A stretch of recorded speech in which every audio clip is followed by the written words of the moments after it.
After 7 years apart, Priscilla never expected to reunite with Gavin under such circumstances. Dressed in a tailored suit, he stood at the center of attention, surrounded by a crowd of admiring classmates, while she, down on her luck, was seen by everyone as the gold digger who met a tragic end. Hello, everyone, welcome to my channel. Subscribe us to read wonderful novels every day. Now the story begins.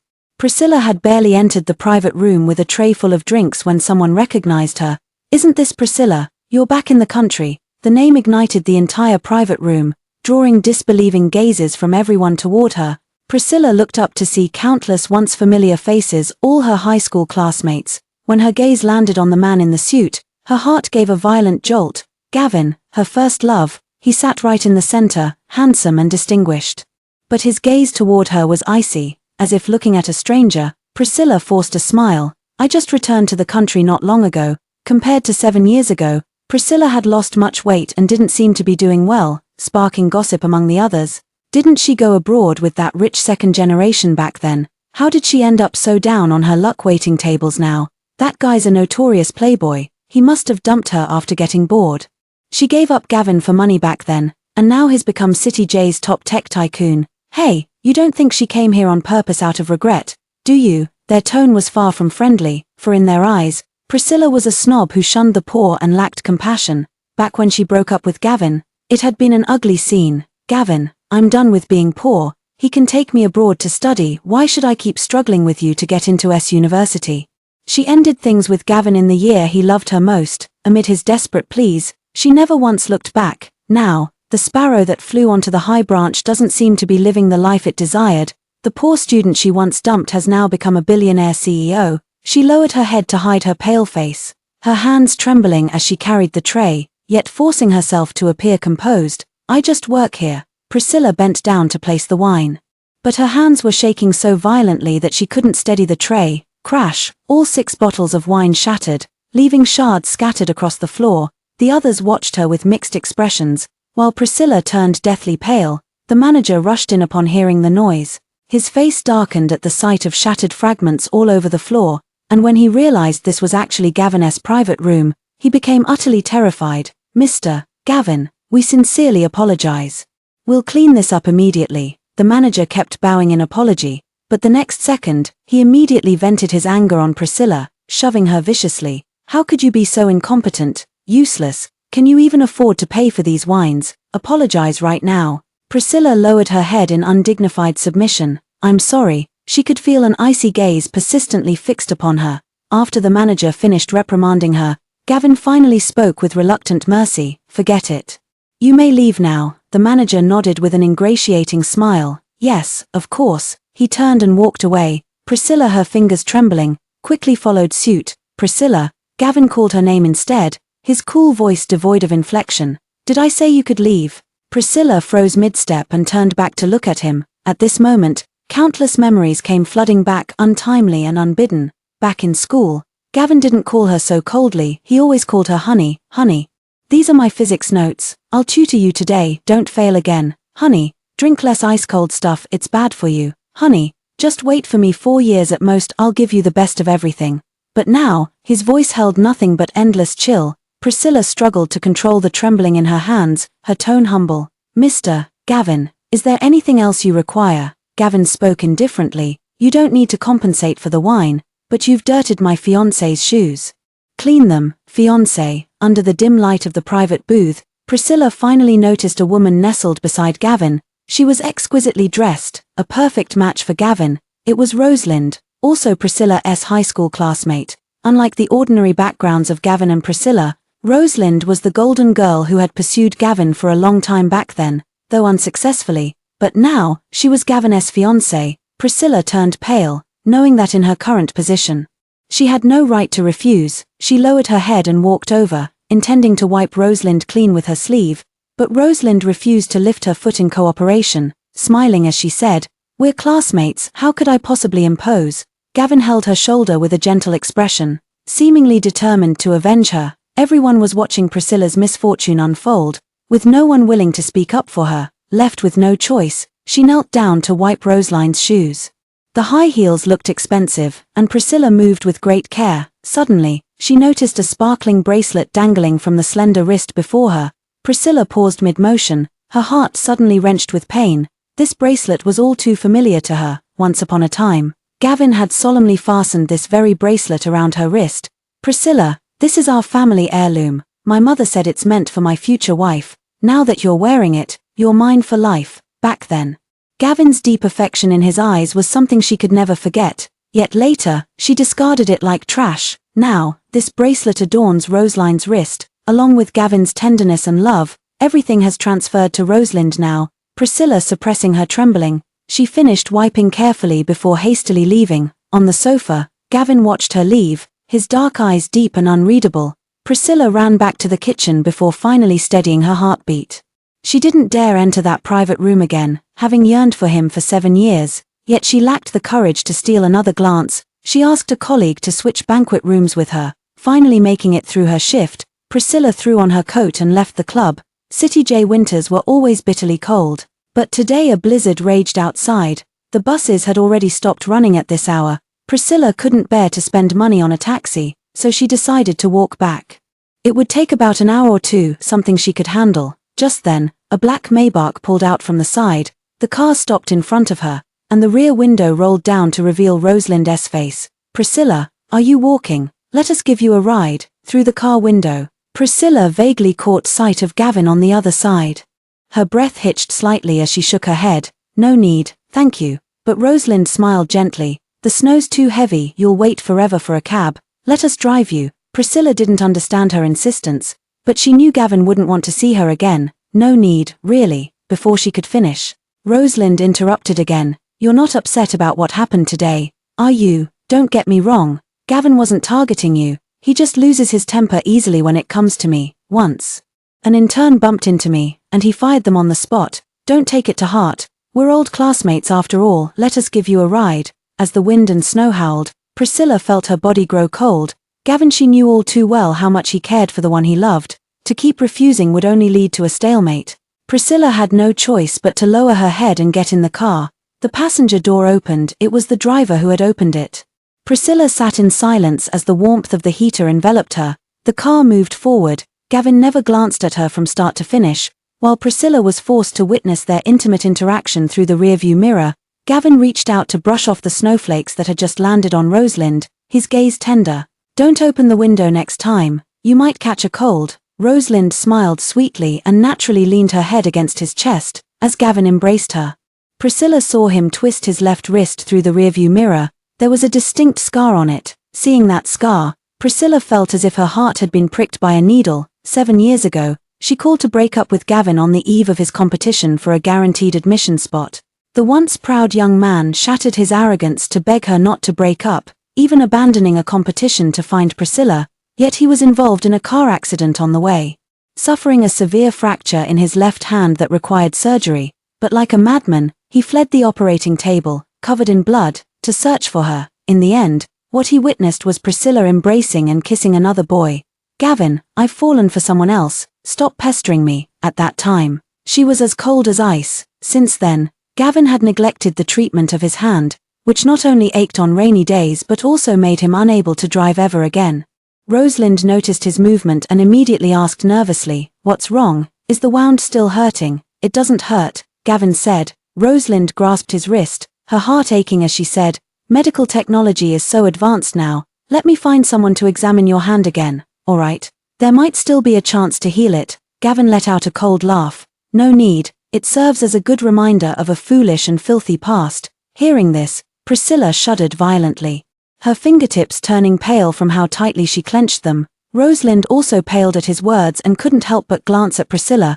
Just as she was about to speak, before any words could leave her lips, her phone rang first. The name flashing on the screen was Sarah. Priscilla froze. Sarah had been her closest friend in high school, but after she abandoned Gavin, Sarah had scorned her for being a gold digger, and they'd had no contact since. "Sarah, I'll be at your place very soon."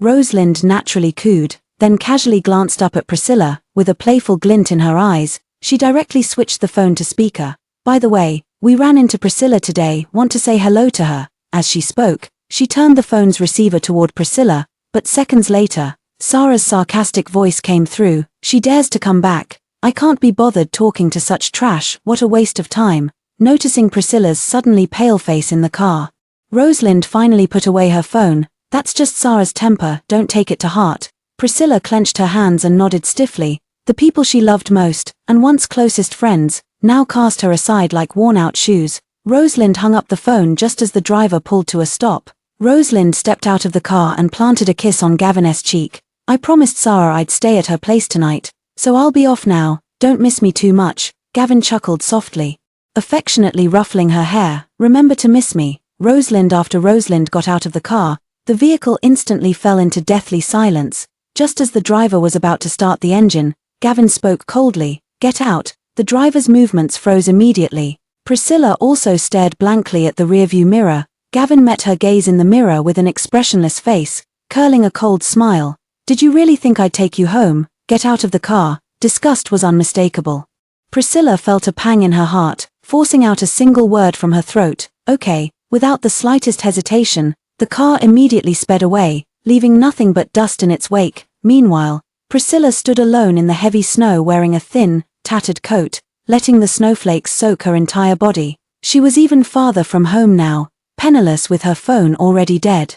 Priscilla remained motionless for a long time before finally lifting her numb feet and trudging back through the blizzard. 4 hours later, her body completely frozen stiff, she finally returned to her shabby rented room. Creak, the door opened, and a tabby cat immediately came over. Priscilla crouched down, extending her frost-bitten, purple-tinged hand to pet it, her voice hoarse. "Tess, have you been good today?" Tess was a stray cat she had picked up. She thought it resembled her, so she kept it by her side. "Meow Tilda." The kitten licked her hand, as if trying to warm her up. Priscilla suddenly felt her eyes sting as she picked up Tess with both hands. "At least I still have you, a person and a cat, keeping each other warm in a shabby rented room." Due to catching a chill, Priscilla developed a high fever that very night. She woke up intermittently throughout the night, too uncomfortable to sleep properly. Fortunately, she had the late shift the next day and could catch up on sleep during the daytime. But upon waking, she was drenched in sweat, and the dizzy, heavy sensation hadn't faded. Instead, it grew even more unbearable. But she still forced herself to go to work at the club. She was desperately poor, needing to support both herself and her cat, and job opportunities were scarce, so she didn't dare take time off lightly. The moment she arrived, the manager yanked her aside to change into a different outfit before ushering her into a VIP room.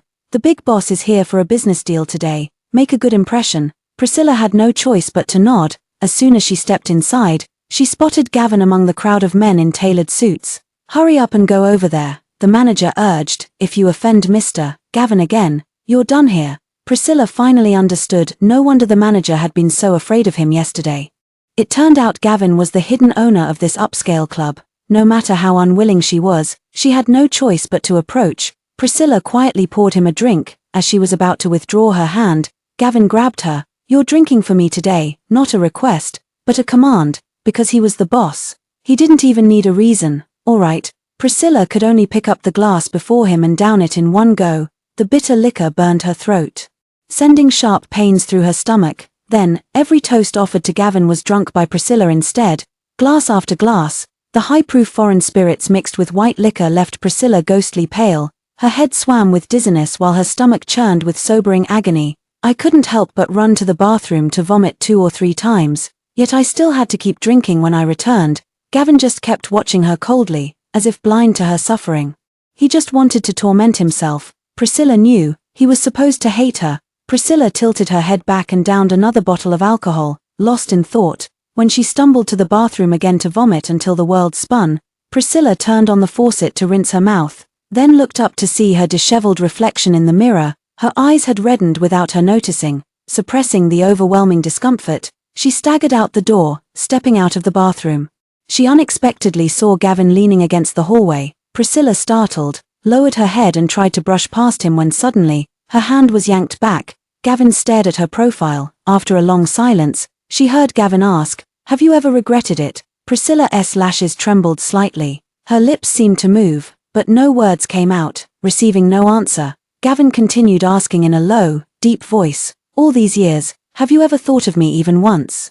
Priscilla felt a lump in her throat, unable to utter a word. Her silence felt like denial. Gavin tightened his grip with increasing force. almost bruising her wrist red. After a long pause, he spoke with venom in every word. "Priscilla, falling for someone like you was the greatest disgrace of my life." Then, he violently shook off her hand and strode away. Priscilla felt an excruciating pain in her heart as she stood rooted to the spot, watching him leave. For a moment, she couldn't tell whether Gavin had really been there or if she had imagined it. Seeing his retreating figure just like in the past, she instinctively wanted to chase after him, but before she could take more than a few steps, she fainted. While unconscious, Priscilla had many fragmented dreams. There were moments when she was chasing Gavin. Back then, Priscilla was full of energy, with endless vitality and optimism every day. "Gavin, let's have a running race. Okay, if I win, you'll be my boyfriend. If you win, I'll be your girlfriend." Gavin was initially very aloof, but after they got together, he became the one who doted on her the most. Then, she dreamed of their sweetest moments together again. Priscilla insisted on going home with him during lunch break to study together. "Gavin, as class monitor, you can't deprive me of my right to study." The boy scolded her with ears burning red. "Priscilla, have you no shame?" Yet in the end, he couldn't resist her and had to take her home, even personally cooking lunch for her. Finally, she dreamed of her own cold, cruel expression on the day she proposed breaking up. Covered in blood, he asked her why she wanted to end things. "You could work hard for 10 years and still not be as wealthy as him. Why should I give up going abroad for you? Gavin, let's part on good terms." Various dreams intertwined as pain spread throughout her body. "Gavin." Priscilla woke up with tears streaming down her face, opening her eyes to the sterile smell of a hospital room. She was taken to the hospital. The ward was empty, and she felt utterly exhausted and weak, her entire body in unbearable discomfort. Just then, the doctor walked in holding a medical report. Priscilla remembered she had no money and didn't dare stay longer. Summoning her last strength, she struggled to get up and leave. "Doctor, I'll leave right away." The doctor stopped her. "Ms. Priscilla, we recommend you immediately notify your family to arrange hospitalization. When you fainted, we conducted some tests. The results indicate you have gastric cancer." The words gastric cancer pierced Priscilla's ears with unmistakable clarity. She sat up halfway, dazed for a moment, unable to gather her thoughts, but soon enough, she reached out to take the report, staring blankly at the diagnosis without any trace of agitation. After a long silence, she finally spoke in a hoarse voice. "I understand. Life had been bitter enough all these years. Even devastating news couldn't muster the energy for an emotional outburst. For her, this was more like liberation." The doctor, seeing such a calm patient for the first time, couldn't help but advise. "It was detected too late and is already worsening. You should be hospitalized as soon as possible." Priscilla shook her head and stood up from the bed. She spoke frankly. "I can't afford hospitalization. I won't be treated." The doctor was taken aback, then heard her ask, "Who brought me here?" Wondering why she cared about such a thing at this moment, the doctor simply replied, "Someone wearing the same uniform as you." Seemed like a colleague. She let out a sigh of relief. Thank goodness it wasn't Gavin, at least he won't hear this news. Priscilla felt relieved, stood up calmly, and left the ward. Outside, she tore the report into pieces and threw them into a nearby trash bin. While going downstairs, she encountered a familiar figure. Sarah was now working as a doctor at this hospital. When the two met on the stairs, they both involuntarily stopped in their tracks. Even though the two had long lost their former intimacy, Priscilla still paused in her steps and said softly, "Long time no see." Sarah glared at her coldly, intending to walk away directly, but ultimately couldn't resist. Her tone was icy. "Priscilla, just how thick-skinned are you to dare come back?" Back then, Gavin, who was always so proud, was practically on his knees begging you not to break up. Yet you didn't even look back as you left with another man. At that time, he got into a car accident and after surgery, lay in the hospital every day drowning himself in alcohol. If it weren't for Rosalind, he would have lost half his life. Weren't you supposed to be abroad with some rich heir, living the good life? So why come back now? Priscilla felt a bitter ache in her heart. "I'm sorry." Sarah forced down her emotions, looking Priscilla up and down, seeing her dressed in rags. Hatred nearly tore her apart. After all that fuss back then, look at you now. What poetic justice. The words poetic justice struck Priscilla like a hammer. She froze momentarily before forcing a smile of utter desolation. She murmured, "It truly is retribution." With these words, she lowered her gaze and left. Only when she stepped outside the hospital did she realize her face was already drenched in tears. An all-consuming pain choked her until she could barely breathe. Large teardrops fell uncontrollably, impossible to restrain. Under the night sky, Priscilla walked home alone. Back at the rental apartment, she immediately called to resign, after learning that the club owner was Gavin. Priscilla had no reason to stay any longer, and now, there was even less need to continue working there. After making the call, Priscilla checked her remaining balance. She still had over $2,000 left. After deducting rent and cat expenses, once this month's salary came in, it would be enough for a trip to City S. Visiting City S had always been her dream. In a while, the cherry blossoms there would bloom. Priscilla wanted to see them once before she died, 7 years ago. She had made a promise with Gavin to see the cherry blossoms at S University. It's just a pity that from lovers to enemies, the wish remained unfulfilled until now, and in the future, it would never be fulfilled. Early the next morning, Priscilla didn't go to work but received a call from her manager. The manager was cursing on the other end of the line. "Priscilla, what do you think this place is? Coming and going as you please. I'm telling you, resignation requires a 1-month notice. Or you won't get your salary. Get your ass back to work now." This meant she would have to endure another month. For that meager salary, Priscilla had no choice but to force herself out of bed and get ready for work. The moment she got up, excruciating pain from her stomach overwhelmed her. A metallic taste surged up her esophagus. She rushed to the bathroom, coughing violently. When she looked up and saw the bright red bloodstains splattered across the sink, she froze for a moment. Then she calmly cleaned it up and walked out the door. Arriving at the club, just like yesterday, I was once again summoned to that VIP room. Gavin was entertaining clients again, still making her continue serving drinks. Priscilla had worked as a waitress in many places and knew wealthy people were picky. They wouldn't discuss business in the same spot 2 days in a row. It was simply that Gavin hadn't tormented her enough yet, but she continued to endure in silence. Only the pain in her stomach made her drink noticeably slower than yesterday. Gavin mocked with a sarcastic tone, "Only 2 days in, and you're already giving up." Priscilla suppressed the pain and silently finished her drink. After 3 rounds of drinks, her gaze grew increasingly hazy, and her cheeks flushed with intoxication. Though quite slender now, Priscilla still possessed delicate features that became even more alluring when drunk. A man in the private room grew improper thoughts. Taking advantage of Priscilla's drunkenness to drape an arm over her shoulder, "Mr. Gavin really has no regard for tender beauty, such a lovely thing already drunk. It pains me to see." With one hand caressing Priscilla's shoulder, the other reached to touch her face. Over the years, Priscilla had encountered countless men trying to take advantage, but her status was too lowly. She didn't even have the right to resist. Long numbed by it all, this one today wasn't the worst yet. Priscilla stiffened slightly but didn't move, resigned to endure it. But who would have thought Gavin would lose his temper? He stood up with a dark expression and kicked the man away.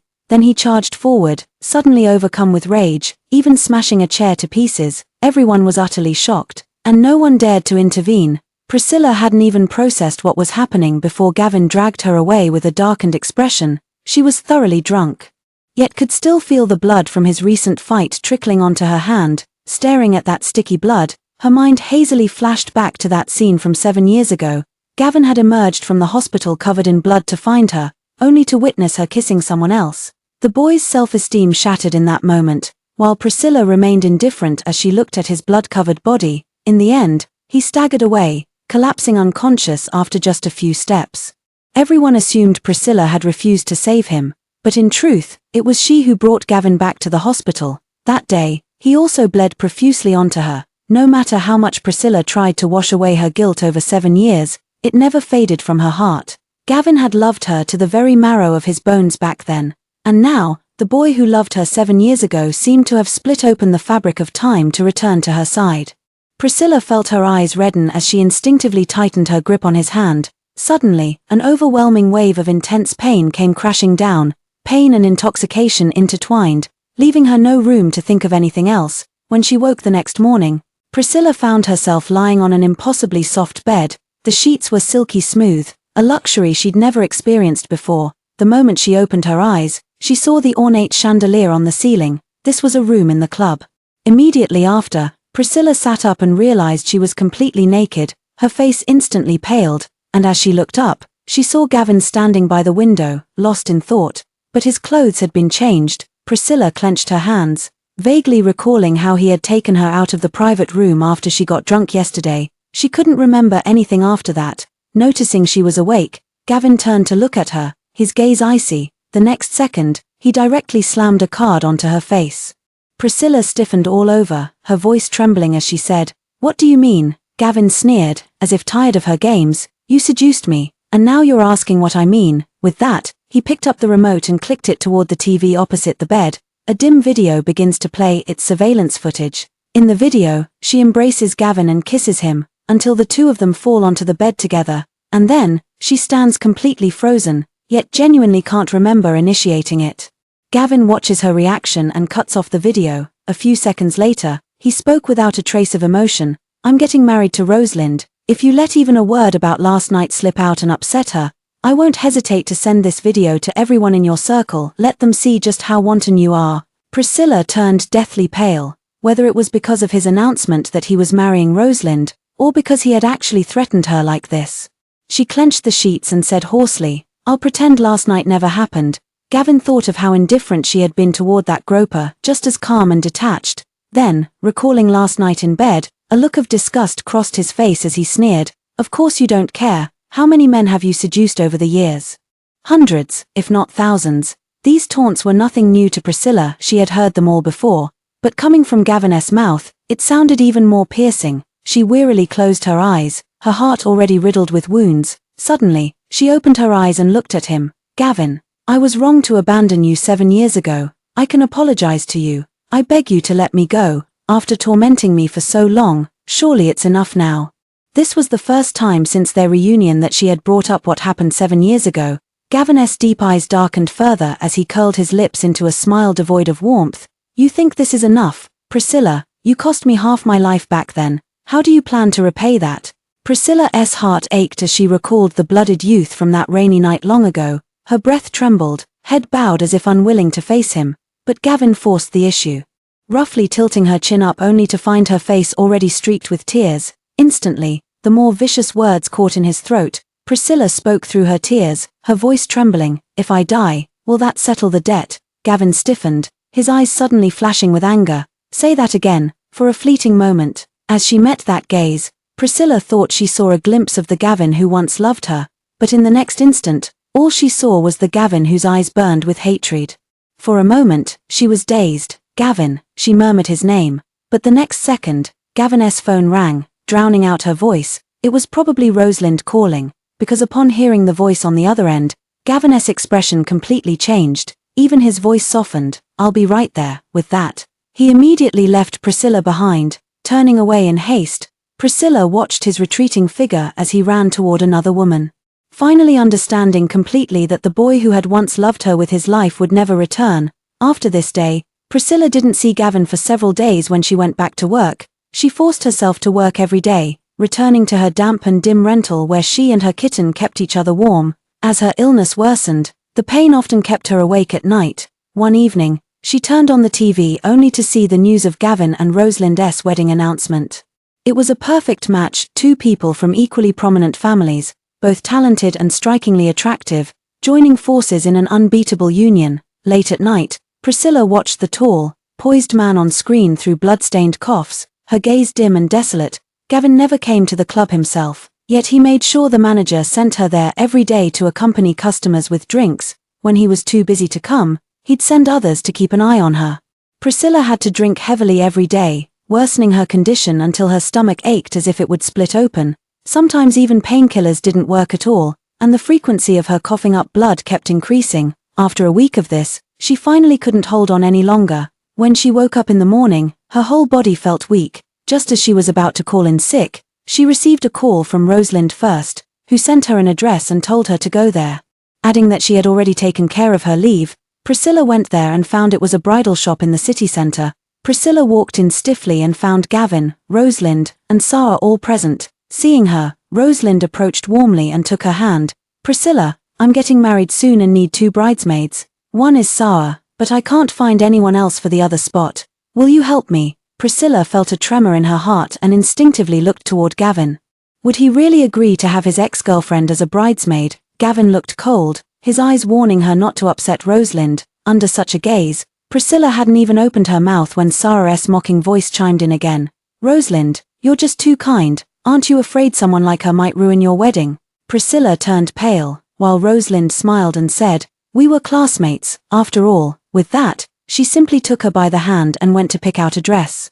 Gavin and Sarah acted as if she didn't exist, while Priscilla stood quietly aside, waiting for them to finish their selection. Rosalind held up one exquisite wedding dress after another for Gavin to see, asking him which one looked best. Gavin gazed at her adoringly. "You'd look beautiful in any of them." Sarah deliberately glanced at Priscilla. "TSK, Mr. Gavin, stop showing off your affection." The three of them chatted and laughed. Priscilla seemed utterly out of place. Finally, after making her choice, she fled into the fitting room like an escape, stealing a brief moment to catch her breath. While changing into the bridesmaid dress, she suddenly found the zipper stuck. Priscilla instinctively called out, "Sarah." She had meant to ask Sarah for help, but the moment the name left her lips, she remembered they were no longer best friends. She froze for a moment, then had no choice but to keep tugging with all her strength. But then, another hand reached in, the next second. His tall frame squeezed into the cramped fitting room, Gavin pinning her against the wall as he helped pull up the zipper. The gesture was undeniably intimate, Priscilla holding her breath in nervous tension. Just as I was about to speak, a pained cry came from the opposite cubicle the next second. It was Rosalind who had accidentally twisted her ankle. Gavin's expression changed instantly, and he immediately turned to check on Rosalind. After trying on the dresses, it was just noon.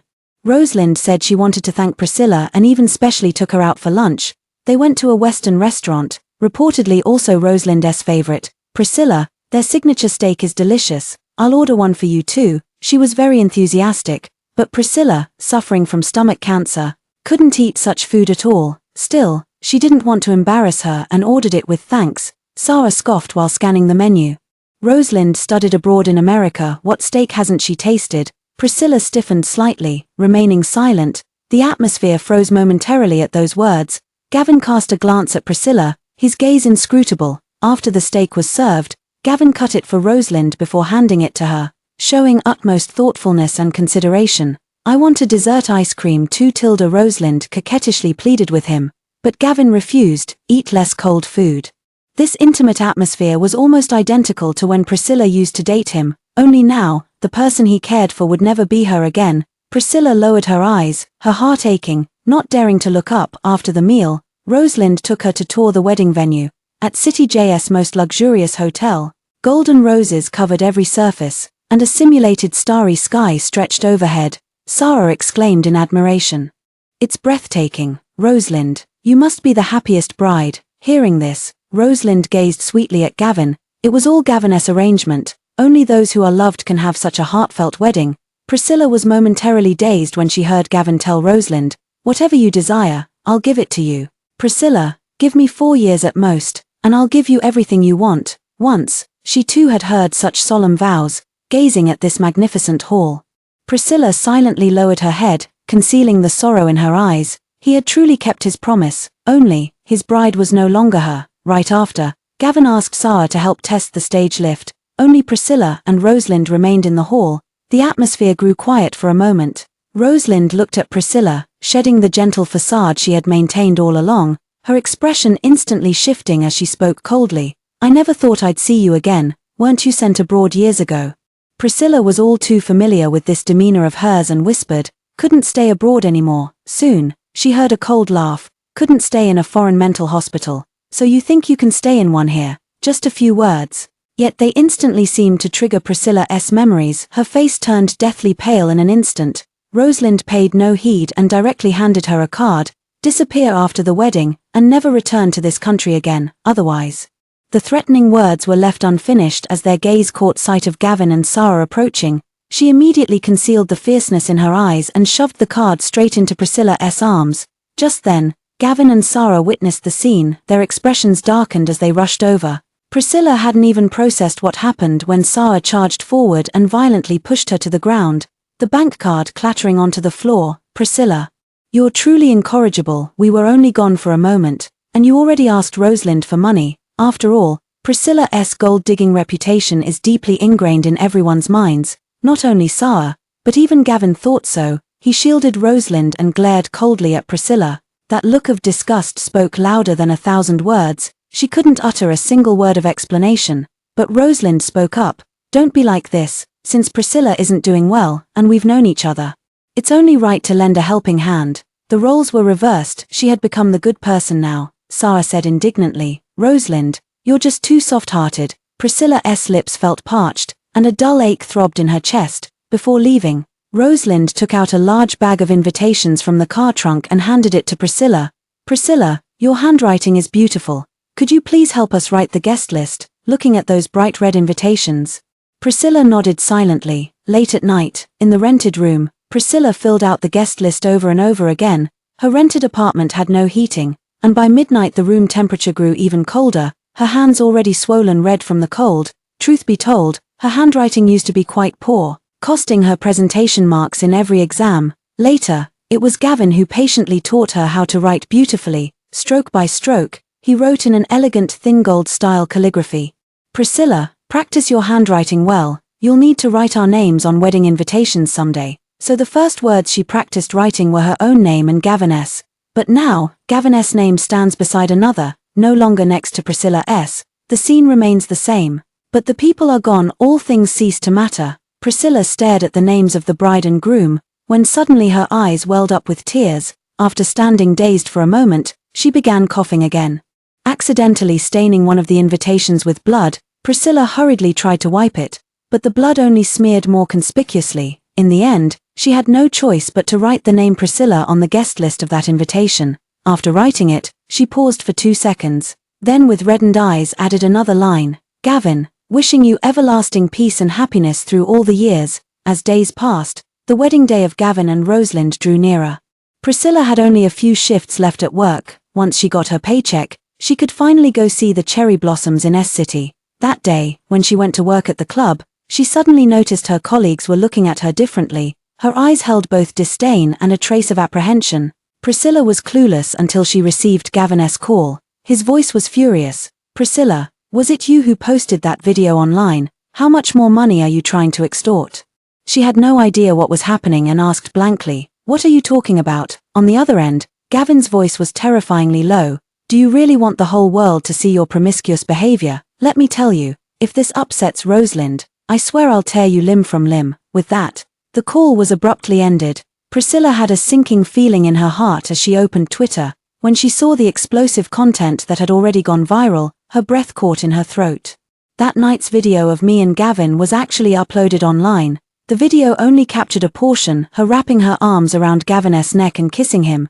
Before the two of them tumbled onto the bed, it ended abruptly, but that only made it more tantalizing to the imagination. Gavin is now a prominent rising star in the business world, and news of his engagement to the eldest daughter of the Zhao Group had been hailed as a match made in heaven.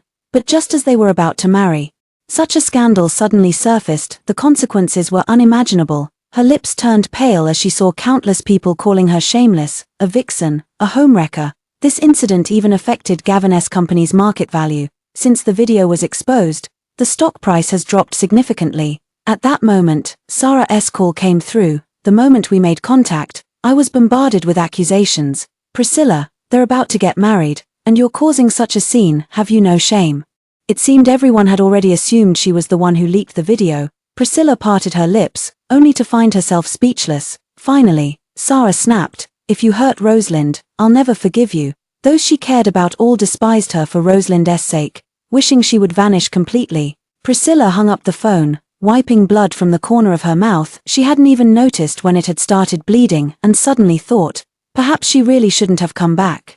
Shouldn't have been so selfish. To see Gavin one more time, she had originally wanted to spend her final days here, but the incident was too damaging. No matter how selfish she might be, she shouldn't stay any longer. Soon, she dialed Rosalind's number.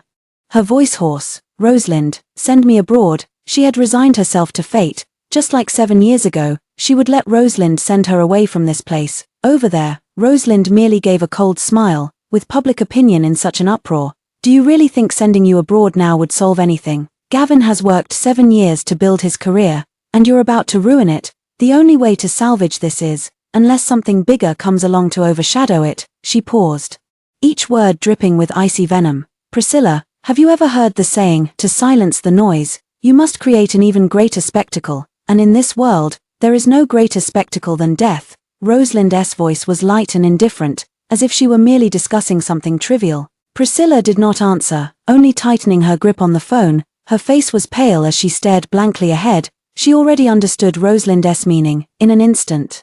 She was abruptly transported back 7 years. 7 years ago, Rosalind stood before her with the same calm demeanor, looking down at her. She said, "Priscilla, my father is the president of S University. With just one word from me, Gavin's guaranteed admission spot will be revoked. But if you leave him, the spot will remain his. Besides," Rosalind stared at her disheveled figure in the corner, "do you really think someone like you, in this state, is still worthy of him?" Back then, Priscilla was only 18 years old, her reddened eyes concealing the deepest pain and despair.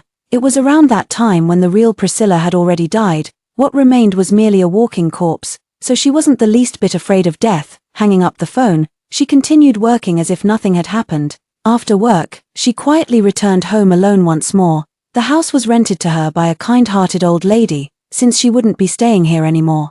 She wanted to clean it up first. While she was tidying up, there came a knock at the door. As soon as she opened the door, she saw Gavin's handsome yet ice-cold face. He went straight to the point. "Tomorrow I'll hold a press conference with Rosalind to explain this matter. Our wedding date has also been moved up to 3 days later. You'd better not cause any more trouble." Priscilla was momentarily stunned. Though her heart remained largely undisturbed, she merely nodded slowly and said, "Wishing you a lifetime of happiness together." Yet somehow these words struck a nerve. Gavin flared up instantly, glaring at her with dark intensity. After a long, piercing stare, he finally gritted his teeth and demanded, "Let me ask you one more time, why did you really break up with me 7 years ago?" Priscilla felt her heart suddenly tighten, yet she still answered, "For money." These 3 words successfully stirred a storm in his eyes. Gavin stepped in and pinned her against the wall. Only to see the things Priscilla had just packed. Thinking Priscilla was leaving again, his expression darkened further as he roared angrily, "Where are you going this time?" Priscilla had no time to speak before feeling someone bite her lips harshly. A furious kiss descended like a storm, Gavin gnawing at her as if gone mad. Finally, he released Priscilla with one hand, pulled out a document from somewhere, and like a man possessed, grabbed her hand to bite her finger until it bled. Forcing her to press a bloody fingerprint onto the paper, through the pain, Priscilla saw 4 large words written on it. The Sugar Daddy Agreement. Her face turned pale as she struggled desperately, yet she couldn't break free at all. Gavin, who continued pressing scorching kisses across her face and neck after forcing her bloody thumbprint. Madness radiated from his entire being. "You like money, don't you? Now I've got plenty. Is $1 million per month enough? You've seen those vile online comments. Everyone's calling you my kept woman, my mistress. Where else could you possibly go? Why not make it official? Be bound to me for life, tormented by me forever." With a rip, her clothes were torn apart. This seemed to flip a switch. Priscilla suddenly turned deathly pale and began struggling frantically. But Gavin paid no heed, until he tasted the wetness on her face while kissing her. He suddenly stiffened, releasing Priscilla. Seeing her tear-streaked face, swollen red eyes, and disheveled hair, Priscilla trembled violently from crying. "Don't touch me." Reason returned to him at that moment. Gavin clenched his fists, staring at her for several seconds before violently kicking over a chair and slamming the door behind him as he left. After he left, the small rented room returned to silence. Priscilla sat disheveled on the floor as the cat slipped out from the room to rub against her ankle, as if comforting her. She wept numbly, looking utterly fragile. The next day would be Gavin's press conference. Priscilla got up early and didn't go to work, instead spending all her money on cat food for Tess. She poured the cat food into the bowl and gently stroked the cat's fur. "Tess, I won't be able to stay with you anymore. I'm sorry, this world is too cruel. I have to leave first." Tess seemed to understand her words, raising its head to look at her with shiny black eyes. "Meow Tilda." Priscilla smiled through reddened eyes, gave it one last hug, then stood up and left home. To create greater public outcry, she needed to make sure everyone would see. Priscilla walked straight toward City J's tallest building, the South Sky Tower. After leaving home, the Nantien building stands a full 99 stories tall. When she reached the rooftop, a cold wind howled past Priscilla, yet she seemed completely unfazed. At this height of 99 floors, even the average person would tremble standing here. She swayed unsteadily at the rooftop's edge, yet her eyes held nothing but lifeless stillness. Her life, in the end, was incomplete. To love someone yet be severed by fate, to desire action yet be powerless to act. The wind howled fiercely as Priscilla stood frail on the rooftop, pulling out her phone to send one last text to Gavin. Message sent. Then, she closed her eyes and stepped forward, one step at a time. 3 seconds later, a thunderous crash echoed. Screams of terror rose from below. Meanwhile, the press conference was in full swing, with countless journalists from various media outlets gathered at the scene. Gavin sat behind a row of microphones, inexplicably feeling restless. The next second, his phone vibrated. It was Priscilla who sent the message. "Gavin, can we never go see the cherry blossoms at S University together again?" The mention of S University brought back those unpleasant memories from 7 years ago, not knowing what nonsense she was spouting. Gavin typed out a line with a cold expression, "You're not worthy to go anywhere with me." After sending it, he immediately turned off his phone. Soon, the press conference began, and reporters started their routine questioning, asking him to explain the current controversy. "Mr. Gavin, is it true that the woman in the video was your first love?" Gavin nodded. "Yes. May I ask if your intimate behavior in the video indicates a desire to rekindle your past relationship?" Gavin's expression darkened, and after a few seconds, he answered with a grim face. "The video was just a misleading angle. Ms. Priscilla and I were first loves, but we parted on bad terms 7 years ago. That's why there were some arguments when we met again after 7 years.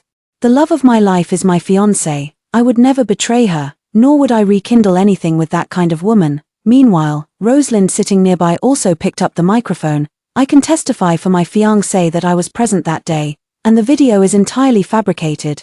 The press conference proceeded exactly as planned, with Gavin deftly handling every pointed question from reporters, until one journalist stood up and asked the crucial question. So from beginning to end, it was that Ms. Priscilla who was doing all the pestering. Gavin clenched his fist but remained silent for a long time. Rosalind glanced at Gavin, her expression shifting slightly as she immediately picked up the microphone and affirmed, "Yes, it was entirely Priscilla who was harassing us, just 3 days ago. I even received a message from Priscilla threatening us to transfer money to her. So the whole incident was Priscilla herself releasing edited videos to extort money." Gavin's expression changed dramatically as he looked at Rosalind in disbelief, seemingly shocked by her words. The words had already been spoken, causing an uproar among those present. These people knew exactly how to stir up controversy, instantly shifting all the blame onto Priscilla. Suddenly, a journalist excitedly pulled out their phone. "I've just received new explosive information about Priscilla. 7 years ago, Priscilla's parents committed suicide after falling into debt, forcing her to flee abroad and spend 3 full years in a mental institution." The revelation sent shockwaves through the crowd, instantly clarifying everything. "No wonder she's mentally ill. That's why she came to ruin someone else's family, probably to extort money. What a disgrace. If you're mentally ill, you should stay locked up in the hospital. Why did you run out?" Gavin listened to these reporters' words in disbelief, his eyes filled with shock and bewilderment. Priscilla, locked away in a foreign mental hospital for 3 whole years. He felt as if he were drowning in the deep sea, his mind completely blank. Before he could even process it, the excited voices of the reporters erupted again the next second. "Priscilla, she was even violated." Gavin jolted violently, even forgetting this was a press conference as he abruptly stood up, his face turning deathly pale. "What nonsense are you spouting?" The reporter hadn't even had time to respond when commotion erupted again at the back of the venue, accompanied by someone's startled exclamation, "Breaking news. Justin, Priscilla is dead. She jumped from the 99th floor of the South Sky Tower. Resuscitation attempts failed, pronounced dead at the scene." Gavin suddenly stood up, his eyes bulging with fury as he roared, "What did you say?" His expression frightened many people. A reporter extended their phone, showing him photos taken by passers-by at Nanshan Tower. Someone saw Priscilla jump from Nantian Tower. In the phone's photo, what stood out most wasn't the person, but the blood covering the ground. The glaring red made Gavin dizzy. He couldn't care about anything else. Without a second thought for still being at the press conference, he immediately ran out like a madman. "No, impossible. Priscilla, how could she possibly commit suicide? Someone like her would never take her own life. This must be some kind of act she's putting on." Gavin didn't realize his heart was pounding so violently it might leap out of his chest. He couldn't even wait for the driver, enduring excruciating pain in his left hand as he sped to Nantian Tower despite being unable to drive properly. All that remained on the ground was a large pool of bright red blood. The police had already taken the body away. Seeing so much blood, Gavin turned frighteningly pale.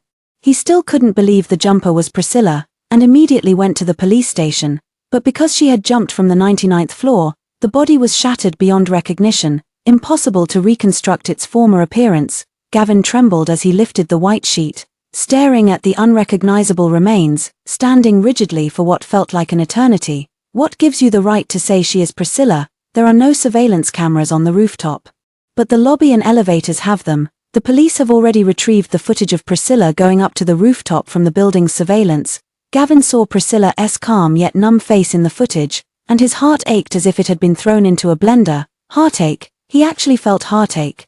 Priscilla was dead. That woman who had abandoned him for money was dead. He should be clapping his hands in delight. Yet his body's reaction couldn't lie. No matter how much he told himself how much he hated Priscilla, the moment he saw that corpse, pain spread through his entire being, every second reminding him of his unbearable agony. He suddenly went mad, reaching out to shake the corpse that was almost a mass of rotten flesh. Priscilla, I won't torment you anymore, nor take revenge on you. Wake up. You wake up for me. Even as his hands were covered in blood, he seemed not to notice, frantically pushing Priscilla. As if truly hoping she could still stand up. This bizarre scene finally became too much for the police to bear, and they stopped him. The deceased is gone, Mr. Gavin. Please respect the remains. The day passed in utter chaos. It was supposed to be just a press conference, but unexpectedly, Priscilla ended up jumping off the building. Late at night, Gavin finally returned to the villa in a dejected state, but at the entrance of the villa where he lived, a figure had been waiting there all along. Upon seeing Gavin, the figure immediately walked over, their steps somewhat hurried. Mr. Gavin. Jay blocked his path, only to see Gavin's face filled with lifeless despair. Upon seeing Jay, his eyes flickered slightly, finally recalling that this was the person who had claimed at today's press conference that Priscilla was once. Jay reached out desperately as if pleading for help. Gavin, I've waited for you all day. You have to save me. Gavin coldly shook him off. Why should I save you? Priscilla was once violated. I'm not spreading rumors. 7 years ago, she was raped by your fiancé's cousin, Homer. The night was too quiet. Yet Jay's words exploded in Gavin's ears like a bomb. Gavin suddenly looked up, gripping Jay's collar with both hands, and asked through gritted teeth, say that again. Jay could barely breathe. Yet as a journalist, he couldn't accept the truth being buried. He had pursued this case for over 3 years. Only today did he finally get the chance to bring up this nearly forgotten cold case in such a public manner. 7 years ago, Priscilla had filed a police report, but it was dismissed on grounds of mental instability. It was Rosalind who took her away. Soon after, she went abroad. Do you know where she was sent overseas? The Los Angeles Psychiatric Hospital. Priscilla stayed there for a full 4 years. It wasn't until 3 years ago that she finally escaped. I only recently found out she actually returned to City J. Every word felt like a knife stabbing into Gavin's heart. The veins on his forehead bulged as he suddenly threw a punch at Jay's face. Rape, police report, mental hospital. No way, how could this be? Jay finally broke free from his grip, gasping for breath. The reason I came to you is because I told the truth at the press conference. Homer and the Quincy family won't let me go. Help me, and I can lead you to the truth. Gavin felt his entire mind go blank. He instinctively refused to believe Jay's words. Why should I trust you? Jay had anticipated Gavin's question, wiping the blood from his face. He pulled a voice recorder from his pocket. He reached out and pressed. Priscilla's fragile and trembling voice came through. That night, Homer came to the school looking for Rosalind and happened to run into me. He said he wasn't familiar with the school and asked me to show him the way, so I agreed, but later, he said he'd forgotten something at home and wanted me to go back with him. I felt something was off and didn't want to go, but he forcibly dragged me into the car. Gavin's palms were bleeding from how hard he'd clenched his fists. He couldn't bear to listen any longer. Jay turned off the recorder. 3 years ago. When I went to the mental hospital where she was staying to conduct an investigation, she sought me out on her own. She wanted me to take her out and told me this. She said she wanted to return to her home country. I asked her why she wanted to come back, and she said she wanted to see someone, to see the cherry blossoms at S University. So it wasn't until this online controversy surfaced that I realized the person she wanted to see must have been you. Gavin turned deathly pale. Suddenly he remembered Priscilla's text message to him before she jumped. Gavin, can we no longer go see the cherry blossoms at S University together? He finally remembered it was their promise when they were 18, to attend S University together, to see the cherry blossoms there. Turns out, she wasn't the one who forgot this vow, it's him. Gavin was trembling all over as the villa's butler hurried out behind him. Sir, what's wrong? Gavin stood frozen in place, remaining silent for a long time. 7 years ago, he would thoroughly investigate every detail of what happened. After a long pause, He pointed at Jay and said to the butler, "Take him inside, arrange for bodyguards to secure the villa, don't let anyone in, and don't let him escape." Jay finally breathed a sigh of relief, knowing Gavin had temporarily decided to trust him. Though puzzled, the butler nodded in acknowledgement. After Gavin finished speaking, he turned and walked away without hesitation. His retreating figure radiating fury. Not even the biting winter wind could extinguish the flames of anger surrounding him. Bang! Homer was drinking at City J's largest entertainment club. He had always been a playboy, coming from a powerful business family that gave him everything he wanted in the elite circles of City J, whether it was wind or rain. At that moment, the door was violently kicked open, startling the young masters and hostesses in the private room. The next second, Gavin walked in, his entire aura icy and menacing. In the crowd, his eyes immediately locked onto Homer. Homer also recognized Gavin and naturally knew this was his cousin Rosalind's fiancé. Having crossed paths with him a few times before, Gavin had always been courteous toward him. The face that had been startled by the violent door kicking instantly twisted into displeasure. Homer released the hostess in his arms and said to Gavin, "Gavin, what the hell are you doing? Didn't you know I was here?" Gavin strode forward step by step, snatched a bottle from the table, smashed half of it, and drove the jagged edge straight into Homer's shoulder. Ah! Homer hadn't even processed what happened before instinctively crying out in pain. Ah! The others in the private room screamed in shock. Some of the more timid ones even ran straight out the door. A few rich kids were also badly frightened and wanted to help Homer. But Gavin just stomped his foot down on Homer's stomach, pinning him firmly against the couch. Then, Gavin turned to the others and said coldly, "I have something to ask him. The rest of you, get lost." Those men were startled by his gaze, but they still didn't dare to abandon Homer, fearing he might die here today, which would mean they'd be in deep trouble too. "Gavin, this is Homer. Are you trying to get yourself killed?" His Rosalind's cousin, and the son of the Quincy family. They all thought Gavin had gone mad. Even if he was thriving in City J now, there was no need to get the Quincy family drunk. But Gavin acted as if he didn't understand, coldly repeating, "I said, get out." Soon, a group of black-suited bodyguards rushed over. The crowd instantly acted as if they'd seen their saviors. "Hurry, hurry, save Homer." But the black-clad bodyguards remained motionless. At that moment, Gavin coldly ordered, "Take this group away." The bodyguards immediately obeyed his command and cleared the private room of all other people. Only then did everyone remember the owner of this club was also Gavin. Soon, only Gavin and Homer remained in the private room. Homer was in so much pain that his face turned purple. His once not unattractive but now dissipated features twisted beyond recognition. "Gavin, I won't let you get away with this." The threats clearly had no effect on the man before him. Gavin stepped closer and spoke slowly. "What did you do to Priscilla 7 years ago?" At the mention of Priscilla from 7 years ago, a visible guilt flashed across Homer's face, but he immediately gritted his teeth and denied it. "I don't know any Priscilla. I have no idea what you're talking about." However, Gavin certainly didn't miss the evasion and guilt in his eyes. The anger in his heart grew fiercer, driving the bottle deeper into his shoulder. Then, with a sudden jerk, he yanked it out. Ah! Bright red blood gushed from the wound. Homer screamed in pain once more. Gavin gripped the blooded bottle in one hand, his voice dark and ominous. "Where should I stab next?" Looking at his frenzied expression, Homer was utterly terrified. "Are you fucking out of your mind?" In the end, he trembled as he watched Gavin's hand holding the bottle pause right over his heart.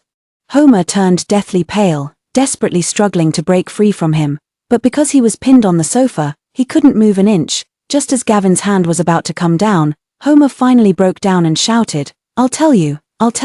Sure enough, Gavin's hand stopped. Homer was in excruciating pain, with large beads of sweat rolling down his forehead. Frowning, he blurted out everything that happened 7 years ago. "The first time I went to your high school to find Rosalind. I took a liking to Priscilla. Later, I came up with a way to trick her into getting in my car and took her home. She resisted fiercely, so I only played with her once before stopping. But then she actually went to the police. Our family has connections at the station, so we easily found an excuse to say she was mentally unstable and had the case dropped. Later, Rosalind took her away. I don't know what method she used to send Priscilla abroad. Damn it. It's not like I killed her. Why the hell are you coming after me?" Homer was the kind of person who never saw violating others as wrong, so even now, after Priscilla jumped to her death, he still didn't believe he bore any responsibility. He thought that by revealing what happened 7 years ago, Gavin would let him off, But what he didn't expect was that Gavin's blazing fury in his eyes was intense enough to burn him alive, hearing Homer personally admit to the events of 7 years ago. Gavin's heart nearly exploded. So, the truth behind Priscilla's departure back then was that she had been assaulted by Homer. He was even falsely accused of being mentally ill and sent to a mental hospital in the United States. A metallic sweetness surged in his throat. Gavin clenched his hands harder than stone, consumed by overwhelming agony. Meanwhile, Homer, seeing no movement for so long, thought he was going to be released. "I've said my piece, now let me go." After a long while, Gavin finally lowered his head and looked at Homer again. Meeting his gaze, Homer felt a sudden tremor in his heart. If before Gavin had merely been frenzied, now his icy stare seemed genuinely intent on taking his life. Homer instinctively shrank back. What are you trying to do?" The answer came in the form of a brutal kick. Gavin lifted his foot and tossed Homer to the ground like trash, his expression as sinister as a demon from hell. "Homer, I promised to make you wish for death but find it unattainable." Hearing these words, Homer felt a chill seep into every cell of his body. Trembling with fear, he shrank backward as Gavin pulled out that liquor bottle and suddenly crouched down. A drop of blood fell from the bottle onto the ground. Gavin raised his hand and viciously drove the bottle into Homer's crotch. "Ah!" A pig-slaughtering scream once again echoed through the private room, but no one dared to barge in. Rosalind. The private room was thick with the metallic scent of blood when Rosalind arrived after receiving the message. The sight of her cousin lying motionless on the floor nearly made her faint from shock. Homer was covered in blood. Were it not for his occasional agonized moans, one might have mistaken him for a corpse. Rosalind rushed forward and grabbed Gavin's wrist to stop him. "Gavin, stop it, he's my cousin." The scene terrified her.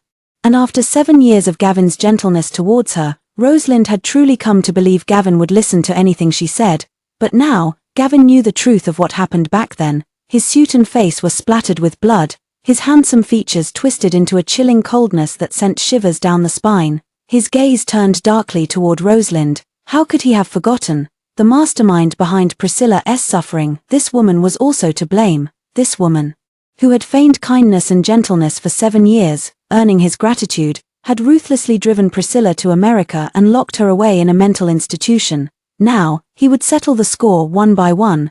Gavin cast a cold glance at her. "Rosalind, 7 years ago, what did you use to threaten Priscilla into going to America?" Rosalind shivered all over. Ever since that reporter suddenly spoke up at today's press conference, she'd had a bad premonition. Now Gavin had indeed discovered the truth, but she still refused to give up, clutching Gavin's hand as she pleaded with him. "Gavin, I was wrong about what happened before. I just loved you too much, and I've been by your side for 7 years. You've fallen in love with me, haven't you? Let's forget about the past. We're about to get married." "Fallen in love with you?" Gavin sneered. "Rosalind, I never loved you." 7 years of companionship had indeed made Gavin deeply grateful to her. So when she proposed marriage, he agreed. He was willing to marry Rosalind and take responsibility for Rosalind for the rest of his life. But from the very beginning, Gavin knew all too clearly he had never fallen in love with her. Even when he thought Priscilla had betrayed him, his numb heart, frozen for 7 years, would still race at the sight of Priscilla. During this time, it was precisely because he realized he still loved Priscilla that he became so furious, so irritable, and so desperate for revenge. He cast himself in the role of the victim, clinging to the humiliation he had suffered 7 years ago, wanting to make her regret it. He tormented Priscilla, and in doing so, tormented himself. But now, the cruel truth has been revealed. It turns out, Priscilla was the true victim all along, and he walked arm in arm with the one who ruined Priscilla's life, vowing to marry her. Gavin wished he could kill himself at this moment. Rosalind shuddered upon hearing Gavin's words. To her, the greatest punishment was nothing more than 7 years of effort coming to nothing. She shook her head frantically. "Impossible. How could you not have fallen in love with me? You've already agreed to marry me. Gavin, I love you so much. I love you more than Priscilla does. How could you not love me?" Gavin violently shook off her hand, throwing Rosalind to the ground. "I agreed to marry you only to repay you for staying by my side all these years. If I had known how you treated Priscilla, do you really think I would have agreed to marry you?" He mercilessly laid bare the truth, his gaze now filled with nothing but hatred and disgust for her. But Rosalind refused to accept it. She was just 3 days away from success. She crawled from the ground to Gavin's feet, sobbing. "Gavin, Gavin, don't treat me like this. Priscilla is already dead. I'm the one who will stay with you for the rest of your life." The moment she mentioned Priscilla's death, Gavin's eyes grew even colder. He bent down, gripping Rosalind's neck tightly as if he wanted to strangle her on the spot. "I'll ask you one last time, how exactly did you force her back then? What possible reason could have made Priscilla, who was initially brave enough to report to the police, compromise and even agree to go abroad?" Rosalind had initially tried to stubbornly hold her ground and refused to speak, but Gavin's grip grew increasingly stronger, until her face turned the color of liver. As the feeling of suffocation overwhelmed her, Rosalind finally understood that Gavin would truly show her no mercy. To avenge Priscilla, he wouldn't hesitate even if it meant killing himself. Fear of death finally prevailed. She struggled with all her might to shake off Gavin's hand and gasped out, "I'll tell you." Only then did Gavin finally release his grip. Rosalind collapsed onto the floor, panting in disarray, and stammered fearfully, I told her my father is the president of S University, and if she didn't leave, he'd revoke your guaranteed admission." Boom. Gavin heard a thunderclap directly overhead. He froze completely in place. So that's how it was all for him. Gavin's heart felt hollow. And he could barely catch his breath. So, the one who deserved to die most was him. It was he who caused Priscilla to be locked up in a mental hospital. He who made Priscilla wish for death. He who forced Priscilla to flee back home only to suffer more. He who robbed Priscilla of all hope to live. The one who really killed Priscilla was him all along. Gavin swayed unsteadily, his eyes bloodshot as if filled with bloody tears. After what felt like an eternity, the Quincy family arrived and found Homer lying half dead on the ground. Without even bothering to confront Gavin, they rushed him to the emergency room. Meanwhile, Gavin stood numb-faced, staggering away like a soulless corpse. When he returned to the villa, Jay saw Gavin covered in blood. The housekeeper quickly examined him, only to find that apart from the scratches on his hands, he had almost no other injuries. The blood on him belonged to others. Jay vaguely guessed what he had done. "I've been investigating this case for over 3 years and already have some evidence. Gavin, if we work together, we can definitely put Homer behind bars." Yet Gavin remained unresponsive, numbly climbing the stairs back to his room. The moment the door closed, he collapsed to the floor as if all strength had left him. Gavin, when was the last time he'd felt this helpless? 7 years ago, when he'd fled the operating table, desperate to find Priscilla, to beg her not to break up, to wait for him. In the end, he saw Priscilla with another man. That was the first time in his life he truly understood what heartbreak felt like. But compared to today, it was nothing. Gavin recalled many things.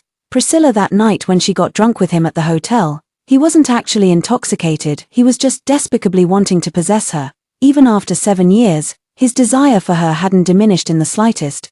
But when he truly entered Priscilla, he felt no resistance.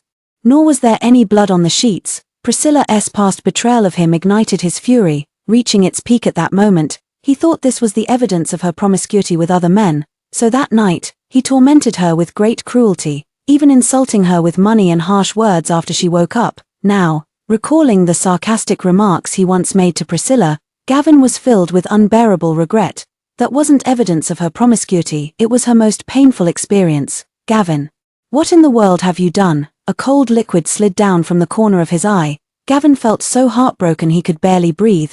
Perhaps due to the extreme emotional turmoil, he collapsed to the ground and passed out at some point. Gavin had a dream. In the dream, he saw the lively and cheerful Priscilla from his high school days. It was also winter. Priscilla refused to wear a padded coat for the sake of beauty, only draping her school uniform over her sweater. "Priscilla, if you don't put on more clothes, I'll really get angry." The teenage Gavin deliberately glared at her with a cold expression, but Priscilla wasn't the least bit afraid of him.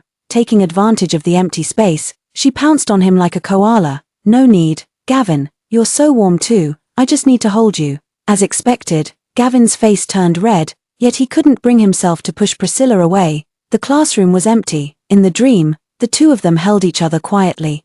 Beautiful and heartwarming. After who knows how long, Priscilla suddenly looked up at him, reaching out with fair, delicate hands to wipe his eyelids.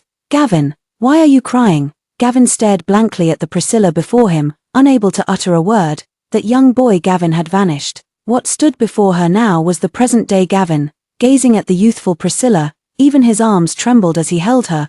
Priscilla wiped away his tears with a pained heart, but at some unknown moment, the young Priscilla had also vanished. That gaunt and despairing Priscilla stood before him, speaking mournfully. "Gavin, you promised to take me to see the cherry blossoms at S University. Why didn't you keep your word?" Even in his dreams, He felt the heartache as real as life itself. Gavin reached out to grab this Priscilla, but before he could touch her, the figure before him had already vanished like a gust of wind. Gone. Priscilla. He woke from the dream. His face drenched in sweat and tears. The bedroom was utterly silent. Where could Priscilla be? In the desolate night, Gavin lay wide awake, all traces of sleep gone. The next day, news that the Quincy family was suing Gavin spread throughout City J. Rumor had it that the only son of the Quincy family was still hospitalized, and worse, he would never be able to produce an heir for the Quincy family. But to everyone's surprise, the Quincy family unexpectedly pointed their spear directly at Gavin.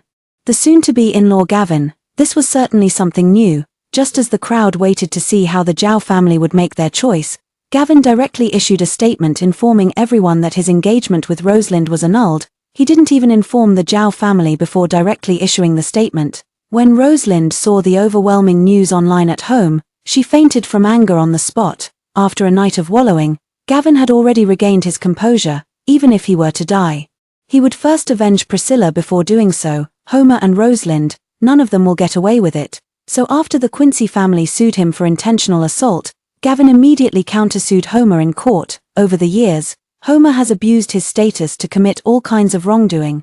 The girls he has violated are far more than just Priscilla alone. Jay has spent these 3 years collecting substantial evidence of Homer's misdeeds, but fearing the influence of the Quincy family.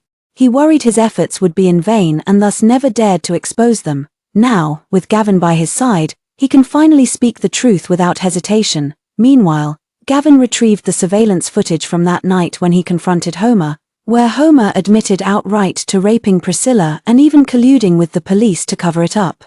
Collusion between officials and businessmen, this is an unforgivable taboo. The court promptly heard the case, and following this lead, they indeed uncovered the Quincy family's potential connections to higher protectors. Coincidentally, City J had been focusing on anti-corruption campaigns these past 2 years, making this case a perfect example. Thus, the case involving the Quincy family became a priority. As for the lawsuit against Gavin, the Quincy family was already overwhelmed and left the matter entirely to their lawyers. Gavin had entrusted everything to the lawyer and didn't even appear in court himself. He went to another place, Priscilla's small rented room where she lived before passing away. Gavin arrived just as the elderly landlady was cleaning up. She saw Gavin and asked who he was. Gavin looked at the rental apartment and Priscilla's belongings. This was probably the only place in the world where he could still find anything related to Priscilla. He opened his mouth and spoke hoarsely. "I want to rent this place." The old lady simply thought he was an ordinary tenant. The young girl who lived here before jumped to her death. "Doesn't that bother you?" Gavin's heart ached once more. He shook his head. "It's all right. I want to rent this place." The old lady also sighed. That poor girl, when she first came to City J.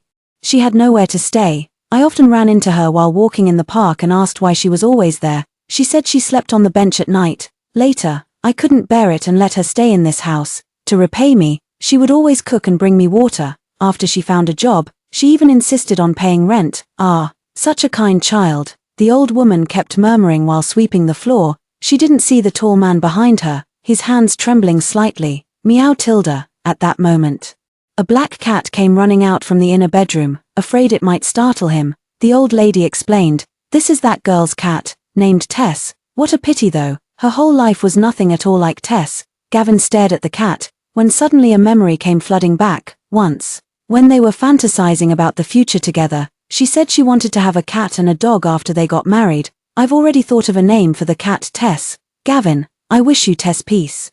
And the puppy can be named Tyler." Okay, back then, Priscilla's eyes were filled with hope for the future. But who could have known that so many earth-shattering changes would follow? Gavin closed his eyes briefly, pulling himself out of the memories. In the end, he rented this house, didn't let the old lady take anything from it, and even took the initiative to adopt Tess. The old woman simply thought she'd encountered a kind-hearted soul and left. The shabby rental apartment bore traces of Priscilla's everyday life. Gavin sat alone on the sofa, stiffly reaching out to beckon Tess closer, but Tess was terrified of him, not daring to approach. Cats are perceptive creatures. Perhaps she still remembered that night when Gavin barged in and mistreated her owner. Usually soft-spoken Tess suddenly barked fiercely at Gavin several times. It clearly expressed unwelcome towards him, but unwelcome as it was. In the end, Tess was still stuffed into a pet carrier by him and taken away. The case wasn't over yet. so Gavin had no choice but to take it home to care for it. As he carried the cat out of the car, he saw Rosalind waiting at the door again. Rosalind could no longer freely enter his home and could only wait at the door for Gavin to return. When she saw Gavin, she rushed over with reddened eyes. "It was you who reported my father, wasn't it, Gavin? How could you be so cruel? What did my father ever do to wrong you? How could you harm him like this?" Rosalind spoke with righteous indignation, as if genuinely believing her family had done no wrong. Gavin responded coldly. "He abused his power for personal gain. The vast sums he embezzled over the years through his position as principal weren't fabricated by me. In the past, Gavin wouldn't have bothered with such matters, but such glaring evidence was something anyone with determination could uncover. The only blame lay in their family's excessive wrongdoing." Rosalind choked back a sob, still pleading with him. "Please spare my father. Priscilla's matter has nothing to do with him. If you want revenge, take it out on the Quincy family. Our family has nothing to do with this. Look at this." Before the incident, they were all one big happy family sharing both glory and disgrace, but after the incident, they're scrambling to draw lines between themselves. "These rich people are truly disgusting." Gavin recoiled in disgust, avoiding her attempt to grab his hand. "Rosalind, you should have foreseen this outcome 7 years ago when you used your father's power to threaten Priscilla, the Quincy family, and all of you. I won't let any of you off." Just the thought of Priscilla's past suffering made him feel that skinning these people alive wouldn't be enough to quell his hatred, let alone merely ruining their reputations. Seeing Gavin show not the slightest bit of mercy, Rosalind stopped playing the victim. Without the Quincy family and her father, she could no longer act like the high and mighty young miss. Compared to this, her infatuation with Gavin wasn't even worth mentioning. She spoke through gritted teeth. "Do you think you'll get off easy after offending us? We won't let you go. And the company you worked so hard to build will be ruined." Unfortunately, this threat had no effect whatsoever on Gavin. Gavin even laughed after hearing it. Rosalind actually thought he still cared about these things now. All these years, why had he worked so hard? Why had he desperately strived to achieve something great? In the end, it was simply because he wanted Priscilla to regret it. He refused to be abandoned by someone he loved again just because he had no money. And now, the person he loved had committed suicide. Even if the world were to end now, Gavin wouldn't bat an eye, let alone care about his career. He couldn't even be bothered to look at Rosalind again and went straight back to the villa. He even instructed the servants to kick Rosalind out if she ever came again. And just as Rosalind had predicted, the Quincy family and the Zhao family had deeply intertwined their influence in City J over the years. Even though both families were now in dire straits, the other elite families of City J could not tolerate the audacity of Gavin, who had only emerged in recent years. To challenge them so brazenly, Gavin's company suffered severe blows, and all his investors fled at the first sign of trouble. The entire company teetered on the brink of collapse, yet Gavin seemed oblivious, still focusing solely on the Quincy family's case day after day. He clung tenaciously to the Quincy family, showing a determination to perish together if necessary. Others saw that he didn't even care if his career was ruined, leaving them momentarily at a loss for how to proceed. If he had any weaknesses, they could have been used against him. But Gavin stood alone, without even a single person who could be called a friend. He was like a death warrior, determined to use his own life to demand justice from the Quincy family. Nothing could make him back down. Even Jay, who had been investigating for Priscilla for over 3 years, was startled by Gavin's reckless determination. It had been less than a month since Priscilla's suicide, yet when Jay saw Gavin again, he had become much thinner, no longer the spirited man he once was. It seemed as if he was only living to seek justice for Priscilla. "Gavin, you can't keep going on like this." Even though Jay wasn't particularly close with Gavin, he couldn't help but speak up to advise him. Gavin, however, seemed completely unfazed, simply sitting on the couch feeding Tess, after so many days of effort. Tess finally showed the slightest hint of accepting him. "At least she's willing to eat the cat food he offers now. They're trying to ruin your career now. Are you just going to abandon your company too?" Gavin still didn't look up, replying indifferently, "I don't care about these things. Let them do whatever they want." If his career was gone, he could always work hard to rebuild it. But if his Priscilla was gone, who could ever compensate him for that loss? Seeing his unyielding attitude, Jay had no choice but to stop persuading him. He came today to bid farewell to Gavin. Although the case of the Quincy family is still under investigation, Homer and the forces behind them probably won't escape justice. "I'm leaving the country, and before I go, I want to give you this." In his hand was a voice recorder. Though the contents within were cruel, At least it would allow Gavin to hear Priscilla's voice one more time. Gavin froze for a moment before finally accepting the voice recorder. But he thought to himself that he would probably never have the courage to listen to it a second time in his life. Thank you. Jay sighed and turned to leave. 3 months later, the case was finally and completely settled. The Quincy family had their big tiger exposed from behind the scenes, while Homer and his father, relying on their connections, had committed numerous crimes over the years, especially Homer, as more than a dozen girls later came forward accusing Homer of raping them. The Quincy family fell from power. Homer was also sentenced to 20 years in prison due to the severity of his crimes. Meanwhile, Rosaline's father was also found guilty of corruption after investigation and was similarly dismissed and sent to prison. Rosalind lost everything and dared not stay in City J any longer. However, all the family's funds had been confiscated, and the remaining money wasn't enough for her to immigrate to any developed country. In the end, she had no choice but to sneak into a small Southeast Asian country. Gavin avenged Priscilla, but at no small cost. His company had gone bankrupt a month before Homer's sentencing. Truth be told, had Gavin been willing to turn the tide these past few months, this outcome might have been avoided. But he seemed unwilling. It was more like he was punishing himself this way, watching his years of hard work go up in flames, which somehow made him feel that he had atoned somewhat Priscilla for the self who had once tormented her. After everything was over, Gavin also left City J, selling the villa he had lived in. When he left, he only took the cat named Tess with him. Before leaving, Sarah came to see him once. In just a few months, Sarah seemed to have lost a lot of weight. During this time, she had also uncovered the truth of what happened back then. She was once Priscilla's best friend. But due to mistakenly believing that Priscilla looked down on the poor and fawned on the rich, she not only befriended the person who pushed her into the abyss but also verbally humiliated her at every turn. Just thinking about those things, Sarah felt immensely guilty. So, she was probably the person in the world who could best understand Gavin's feelings. "Where are you planning to go?" Gavin replied with an unreadable expression. "Back to City Y." City Y was where Gavin attended university. That's where University is located. Sarah nodded, looking at the cat in his arms. "When did you get a cat?" Gavin paused, lowering his hand to pat Tess's head. "She raised this one." No name was mentioned, but Sarah understood immediately. Her nose stung with emotion as she suddenly stood and walked over to Gavin. Her voice even carried a sob.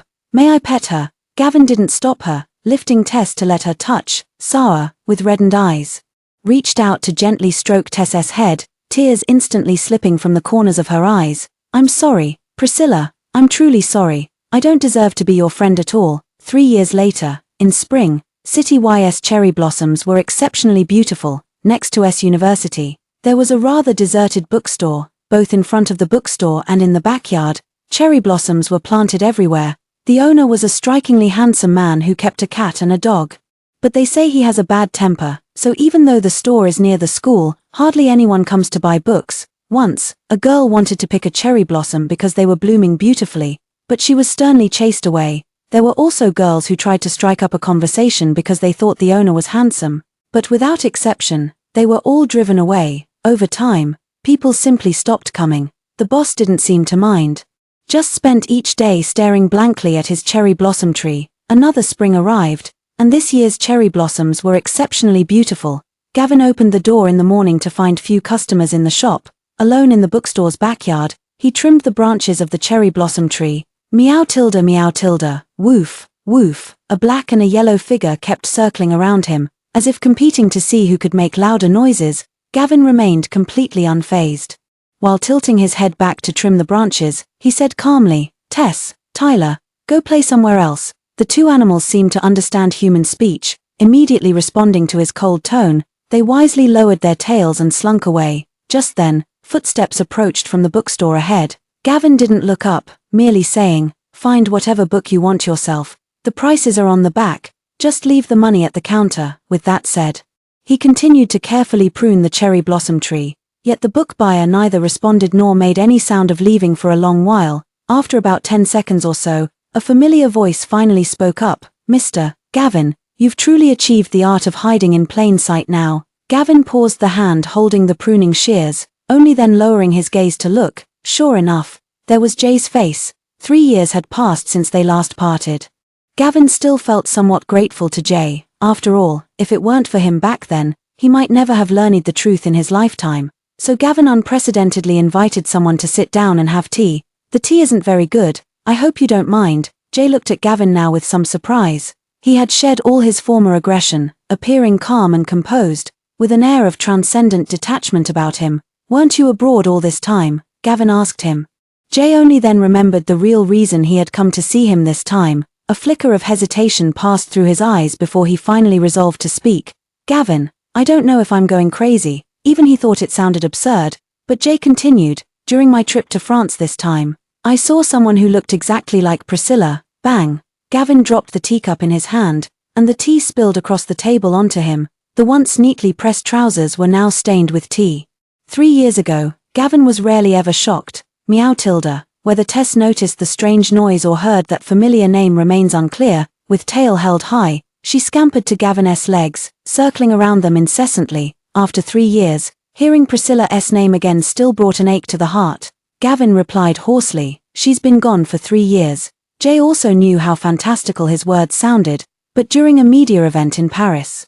The woman he'd glimpsed bore an uncanny resemblance to Priscilla, but I really saw her. He didn't want to give Gavin false hope, yet when that face appeared before him, Jay couldn't help thinking of Priscilla. At an event in Paris, I was representing our newspaper for an interview when I spotted that woman in the venue. Since I still had work to attend to, I only caught a few glimpses. By the time I turned back to look for her, she'd already vanished. Jay spoke earnestly, yet feared he might be overthinking. Forget it, maybe I really am overthinking. The world is vast, what's so strange about encountering two similar-looking people? With a sigh, he added, all these years, I've kept wondering if I'd helped expose the truth sooner. Would Priscilla still have taken her own life? It was precisely this lingering guilt that made him instinctively believe he'd seen her whenever he encountered someone resembling Priscilla. Gavin remained uncharacteristically silent. Originally, Jay thought that Gavin would be extremely excited upon hearing news about Priscilla, but he just kept brewing and drinking tea the whole time. His dark eyes were lowered, making it impossible to discern his emotions. It wasn't your fault back then, he said after a long pause. It was all my mistake. No one was more wrong than him. If not for him, Priscilla's life wouldn't have been so bitter. Jay returned to the country this time for work. Coming to City Y was just a stopover. A chance to tell Gavin about that matter in France. He didn't stay long for tea before hastily taking his leave. After Gavin left, he sat alone in the backyard, holding his teacup and staring blankly for a long time, gazing at the lush cherry blossoms filling the courtyard. His eyes reflected nothing but desolation. For these 3 years, he had come to the place he once promised Priscilla, planting the entire courtyard full of cherry blossoms. I have a cat and a dog. Everything was just as Priscilla had once envisioned for the future, yet he couldn't feel even a shred of happiness. Living was merely to fulfill Priscilla's wishes. Gavin never dared to hope he would see Priscilla again. After all, back then, that pool of blood beneath the South Sky Tower was so horrifying to behold. That overwhelming crimson would appear behind his closed eyelids for a very long time afterward. He couldn't help but wonder how excruciating it must have been for Priscilla. And how utterly hopeless she must have felt, to leap from the 99th floor without hesitation. Perhaps recalling those painful memories, Gavin closed shop unusually early today. With the door shut, he idled alone in the courtyard, so naturally, he didn't see the luxury car that pulled up in front of the bookstore at dusk. Out stepped an elegantly dressed woman. It's closed. What a pity. I heard the cherry blossoms at this bookstore are quite beautiful. The woman turned to look at the man in a suit who had just stepped out of the car. That beautiful face was identical to a certain familiar countenance. Thomas smiled, walking over to take her hand. All right, we'll come back another time then. I have a lecture at S University tomorrow. Why don't you accompany me back to the hotel first to go over my notes? The woman felt regretful but nodded in agreement. Let's go. They got into the car, and on the way back to the hotel, Thomas asked her again. By the way, Vivian, is there anywhere else you'd like to visit while we're back in the country? We'll be staying for several months. I can accompany you wherever you want to go. Vivian thought for a moment, recalling a few places in her mind, but for some reason, she simply smiled and shook her head in the end. I don't want to go anywhere. Just seeing the cherry blossoms in City Y is fine with me. Hearing this, Thomas said nothing more. Knowing she had always been quiet and probably didn't feel like running around, the two returned to the hotel. Vivian helped Thomas finalize his speech, then went back to her own room to rest. The next day, she accompanied Thomas to S University. S University is a prestigious institution in City Y, and Thomas is also an alumnus. Upon returning to the country this time, He donated an entire building right off the bat. The principal warmly invited him, as a renowned alumnus, to give a speech to the current students. Thomas couldn't refuse and eventually agreed. The auditorium was already packed to capacity. Vivian had often accompanied Thomas to various speaking engagements abroad, so she had long lost interest in his speeches. So while Thomas was on stage, she decided to take a stroll outside alone. It was the season of cherry blossoms in full bloom, and the S University campus was bathed in the radiant glow of spring, offering a delightful and picturesque scene.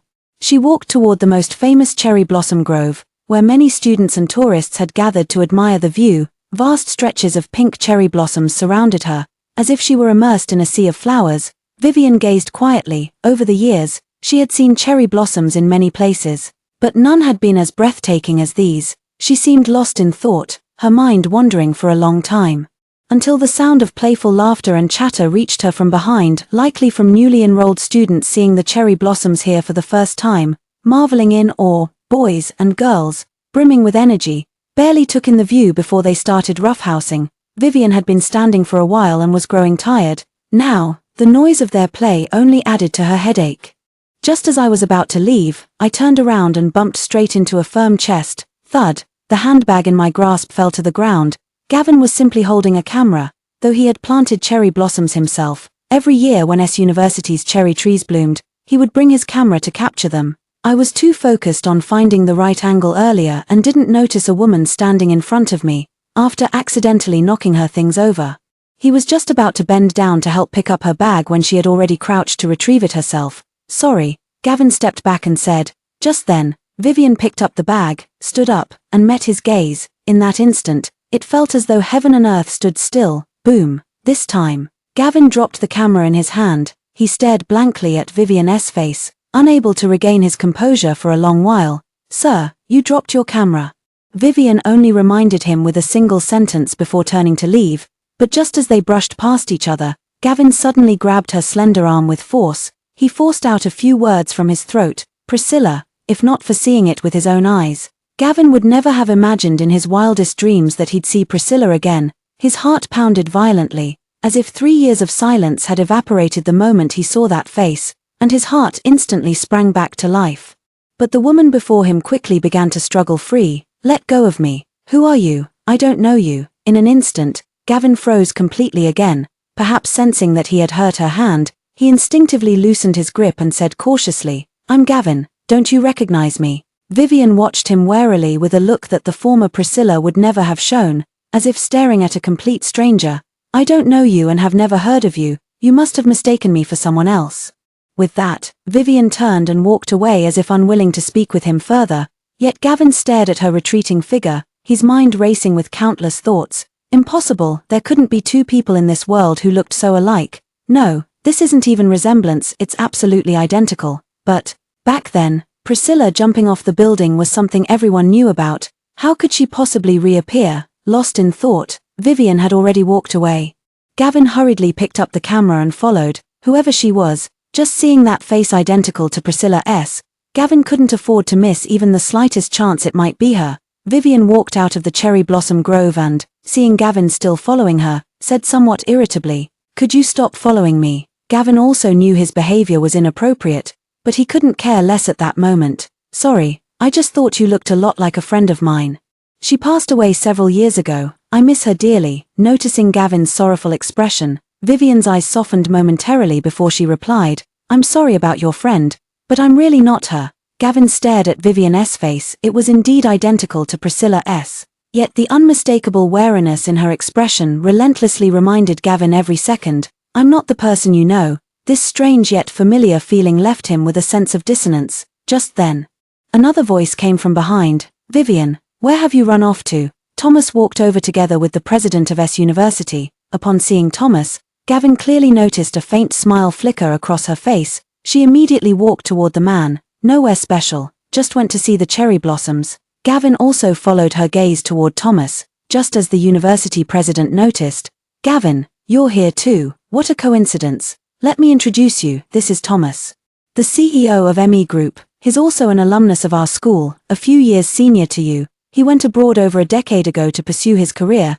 Gavin subtly sized up Thomas before extending his hand. I've long heard of your reputation. Thomas shook his hand in return, his commanding gaze sweeping over him like a ruler surveying his subjects, and replied casually, "Hello." Clearly, he had no interest in further conversation with Gavin. He soon turned to the principal and said, "Mr. Ward. Now that the speech is over, I have other matters to attend to. I'll take my leave first." All right, no problem. But you must honor us with your presence at next week's school anniversary celebration." Thomas smiled and said, "Absolutely." Then, arm in arm with Vivian, they left S University. After they left, Mr. Ward turned to Gavin and asked, "By the way, about what I mentioned earlier regarding inviting you to teach at the school, have you given it any thought, Mr. Ward became the newly appointed principal 3 years ago after Roseline's father stepped down. He is deeply committed to the school's development. Knowing that Gavin planned to settle long-term in City Y, he persistently urged him to teach at the school. Gavin was originally an outstanding graduate of S University, having achieved remarkable success back then through sheer self-made efforts. Had he not abandoned his career, his achievements today would certainly be no less than Thomas's. Mr. Ward had always valued talent and thought that since Gavin no longer wanted to start a business, teaching at the school would be a good alternative. Unfortunately, Gavin had no interest in anything except guarding his unprofitable bookstore. At the moment, he didn't even take Mr. Ward's words to heart. Instead, he gazed in the direction Vivian had left and asked, "Is this Thomas the same person who shorted 2 companies on Wall Street back in the day?" S University's finance department has produced many talents, but those truly worthy of the title genius can be counted on one hand. Gavin is one of them. Before him, the name that resounded like thunder was Thomas. Even when Gavin was still in school, he had heard the legends of this senior who was only 4 or 5 years older than him. Mr. Ward nodded. "That's him." Back then, he offended many people in the U.S., and was even said to have faced retaliation. Who would have thought that after all these years, he still stands unshaken, and his business has only grown larger? That woman beside him, do you know her? Mr. Ward didn't pay much attention to Vivian. From what he said, she seems to be his fiancée, called Vivian, fiancée. Gavin's eyelids twitched violently. For some reason, he always felt that this matter wasn't as simple as it seemed. After returning, Gavin immediately called Jay. It was such a coincidence. Jay had just mentioned seeing someone who looked like Priscilla in France, and then, right after, he encountered someone who looked exactly like Priscilla. "Help me check the attendee list of that event you went to, see if there's someone named Vivian on it." Jay agreed right away, but after hanging up the phone, Gavin was at a loss about what to do next.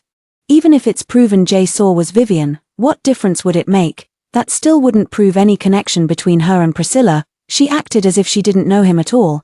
But in this world, could there really be 2 completely identical people? Gavin didn't believe such coincidences could exist. A glimmer of hope slowly grew in his heart. Perhaps, his Priscilla really isn't dead yet. Tess and Tyler were running around the yard, while Gavin favoritism held Tess in his arms, stroking its fur while speaking softly. "Tess, you miss her too, don't you?" "Meow Tilda." Tess didn't understand what he was saying and just meowed in response. Meanwhile, Vivian and Thomas returned to the hotel.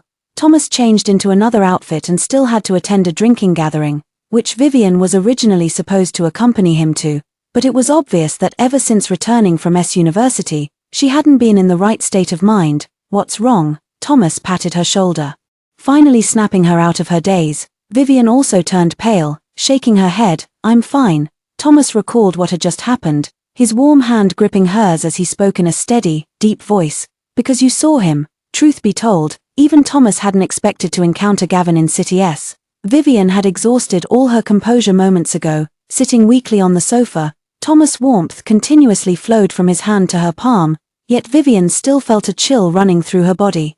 After a long silence, she said hoarsely, "I just didn't expect to see him so soon." Thomas looked at her and said, "Seeing him doesn't matter, because now, you are Vivian." Vivian startled slightly, then looked up to meet Thomas's reassuring gaze, finally feeling somewhat steadied in her heart. Yes, she was now Vivian. She was no longer helpless and vulnerable, no longer at the mercy of others' oppression. Yet, even when returning home she had considered the possibility of encountering people from her past. She never imagined she'd run into Gavin the moment she arrived. The very first second she heard his voice in the cherry blossom grove, Vivian only wanted to flee, yet her feet refused to move. Moreover, Gavin seemed to have changed a lot. Vivian couldn't stop recalling the past, her body trembling involuntarily. Thomas immediately gave her a pill. "Have you forgotten?" The doctor said you shouldn't get agitated right now. Being several years older than her, Thomas spoke in a somewhat stern tone. Seeing her like this, he realized she probably couldn't accompany him to the cocktail party today. He then said, "Rest well at the hotel this afternoon, don't go out, and don't overthink things." "All right," Vivian nodded, feeling somewhat guilty. "I'm sorry, I was supposed to accompany you to the reception, after several years together." She still maintained such formality. Thomas couldn't help but feel somewhat helpless. He reached out to embrace Vivian's slender frame. "Vivian, you never need to apologize to me. If the past and the people in it bring you pain, then don't think about them anymore." In his arms, Vivian suddenly felt her nose sting with emotion. Then she slowly nodded. Thomas stayed with her for a while longer before leaving. Vivian took a nap in the afternoon, and when she woke up, the emotions in her heart had indeed dissipated quite a bit. After all, it had been so long, and Dr. Carolla had also said that she needed to let go of the past and relax. Soon, Vivian adjusted her mood. Thomas would likely return very late from his drinking gathering, and Vivian, waking up feeling a bit hungry, decided to go out to find something to eat. The hotel was located near S University, with a snack street just a short distance away. Feeling curious to try it, Vivian quickly got ready and headed out. The snack street here was bustling, but Vivian didn't dare eat too much greasy or salty food. In the end, she walked into a shop selling beef noodles. "Boss, 2 tails of beef noodles, no garlic, no cilantro." Alright, the shop wasn't crowded. Vivian found her favorite corner seat and settled in. Watching the college students coming and going outside the door, she suddenly drifted into thought. If she had come here back then, would she have more memories of this place? Then, she shook her head again. Forget it. What's the point of making assumptions about things that have already passed? Soon, the beef noodles arrived. The aroma was delightful, and the portion was just right, but Vivian still couldn't finish it all. She tried her best for a long time, but in the end, she left some uneaten. "You're so thin, miss, you really should eat more," the owner casually remarked while collecting the bowls and chopsticks.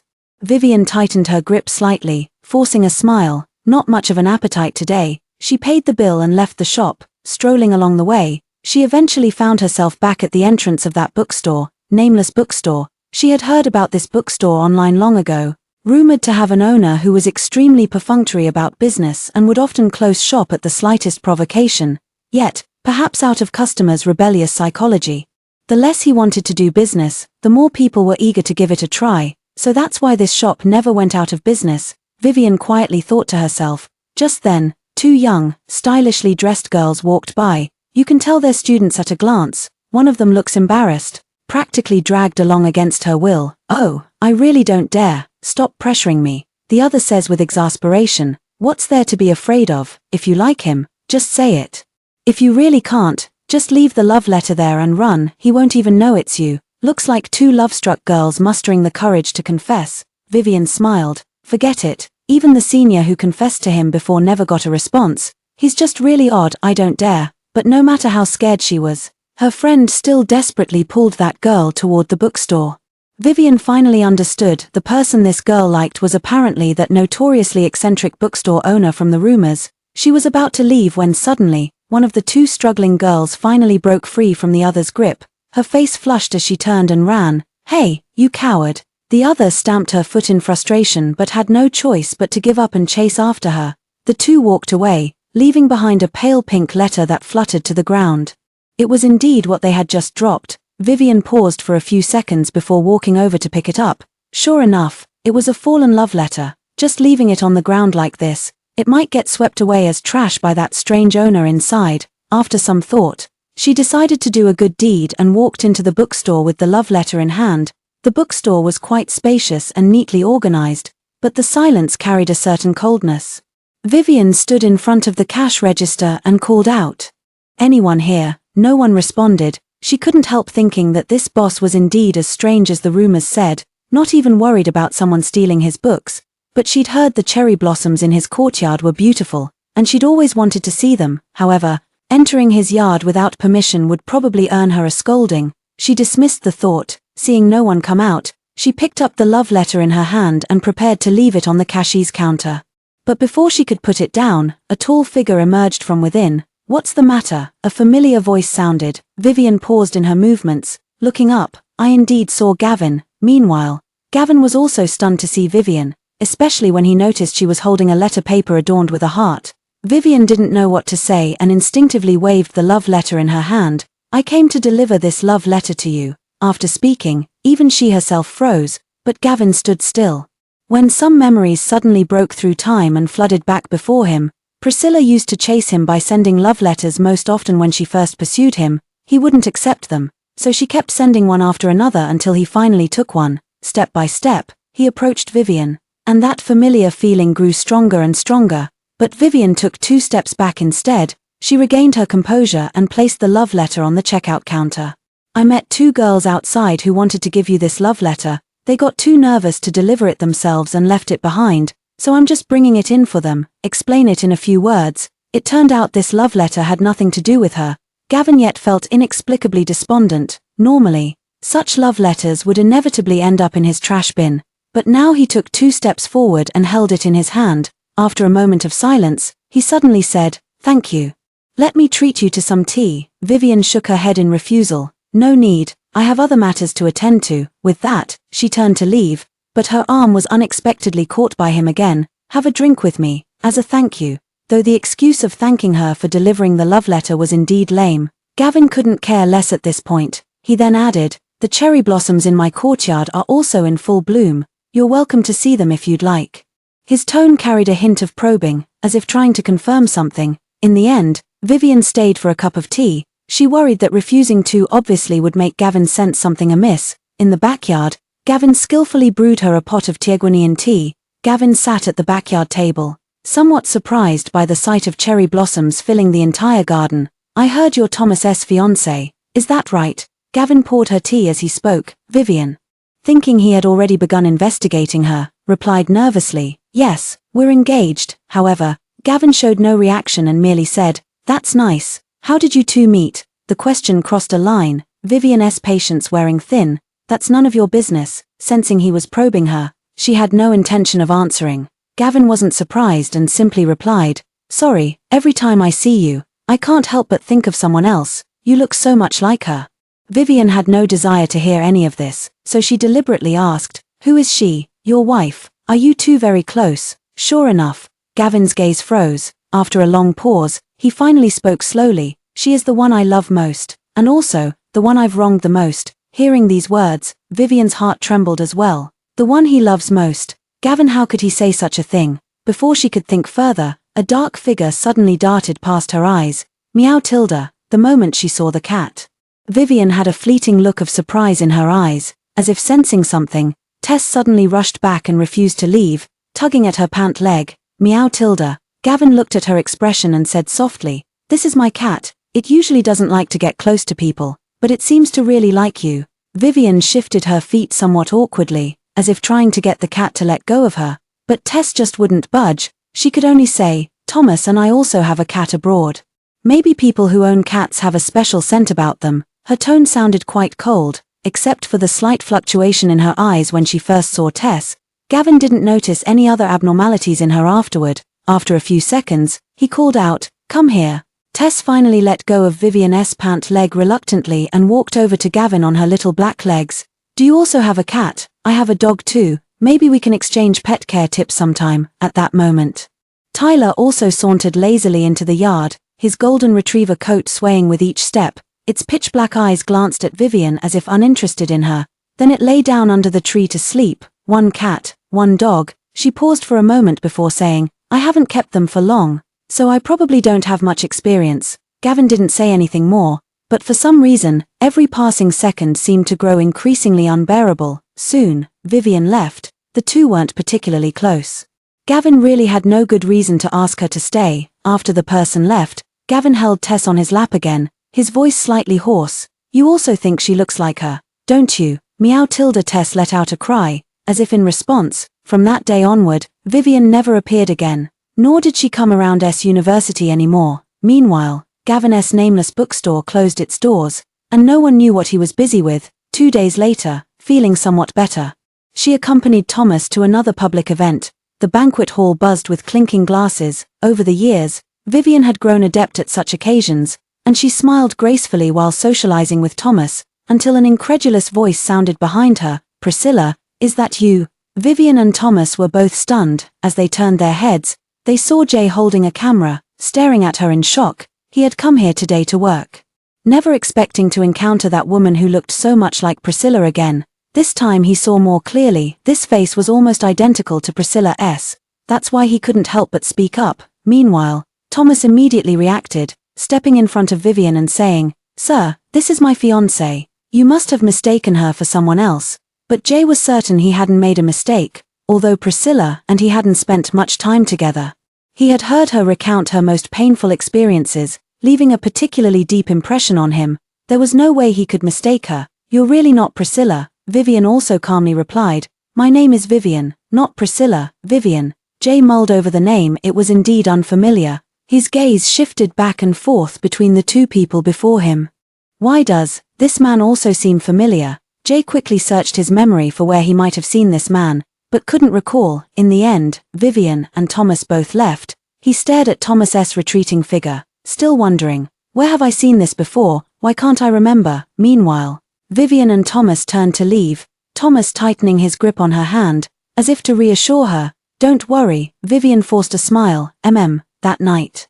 Jay also remembered the matter Gavin had asked him to look into. He hadn't had time to investigate recently due to his busy work schedule. Now that he had run into the person again, he immediately checked the attendee list from that media conference in France. He found it quickly. Sure enough, Vivian's name was on it. The male companion who attended with her was named Thomas, likely the man who had called her his fiancé today, so he must have seen this Thomas in France too.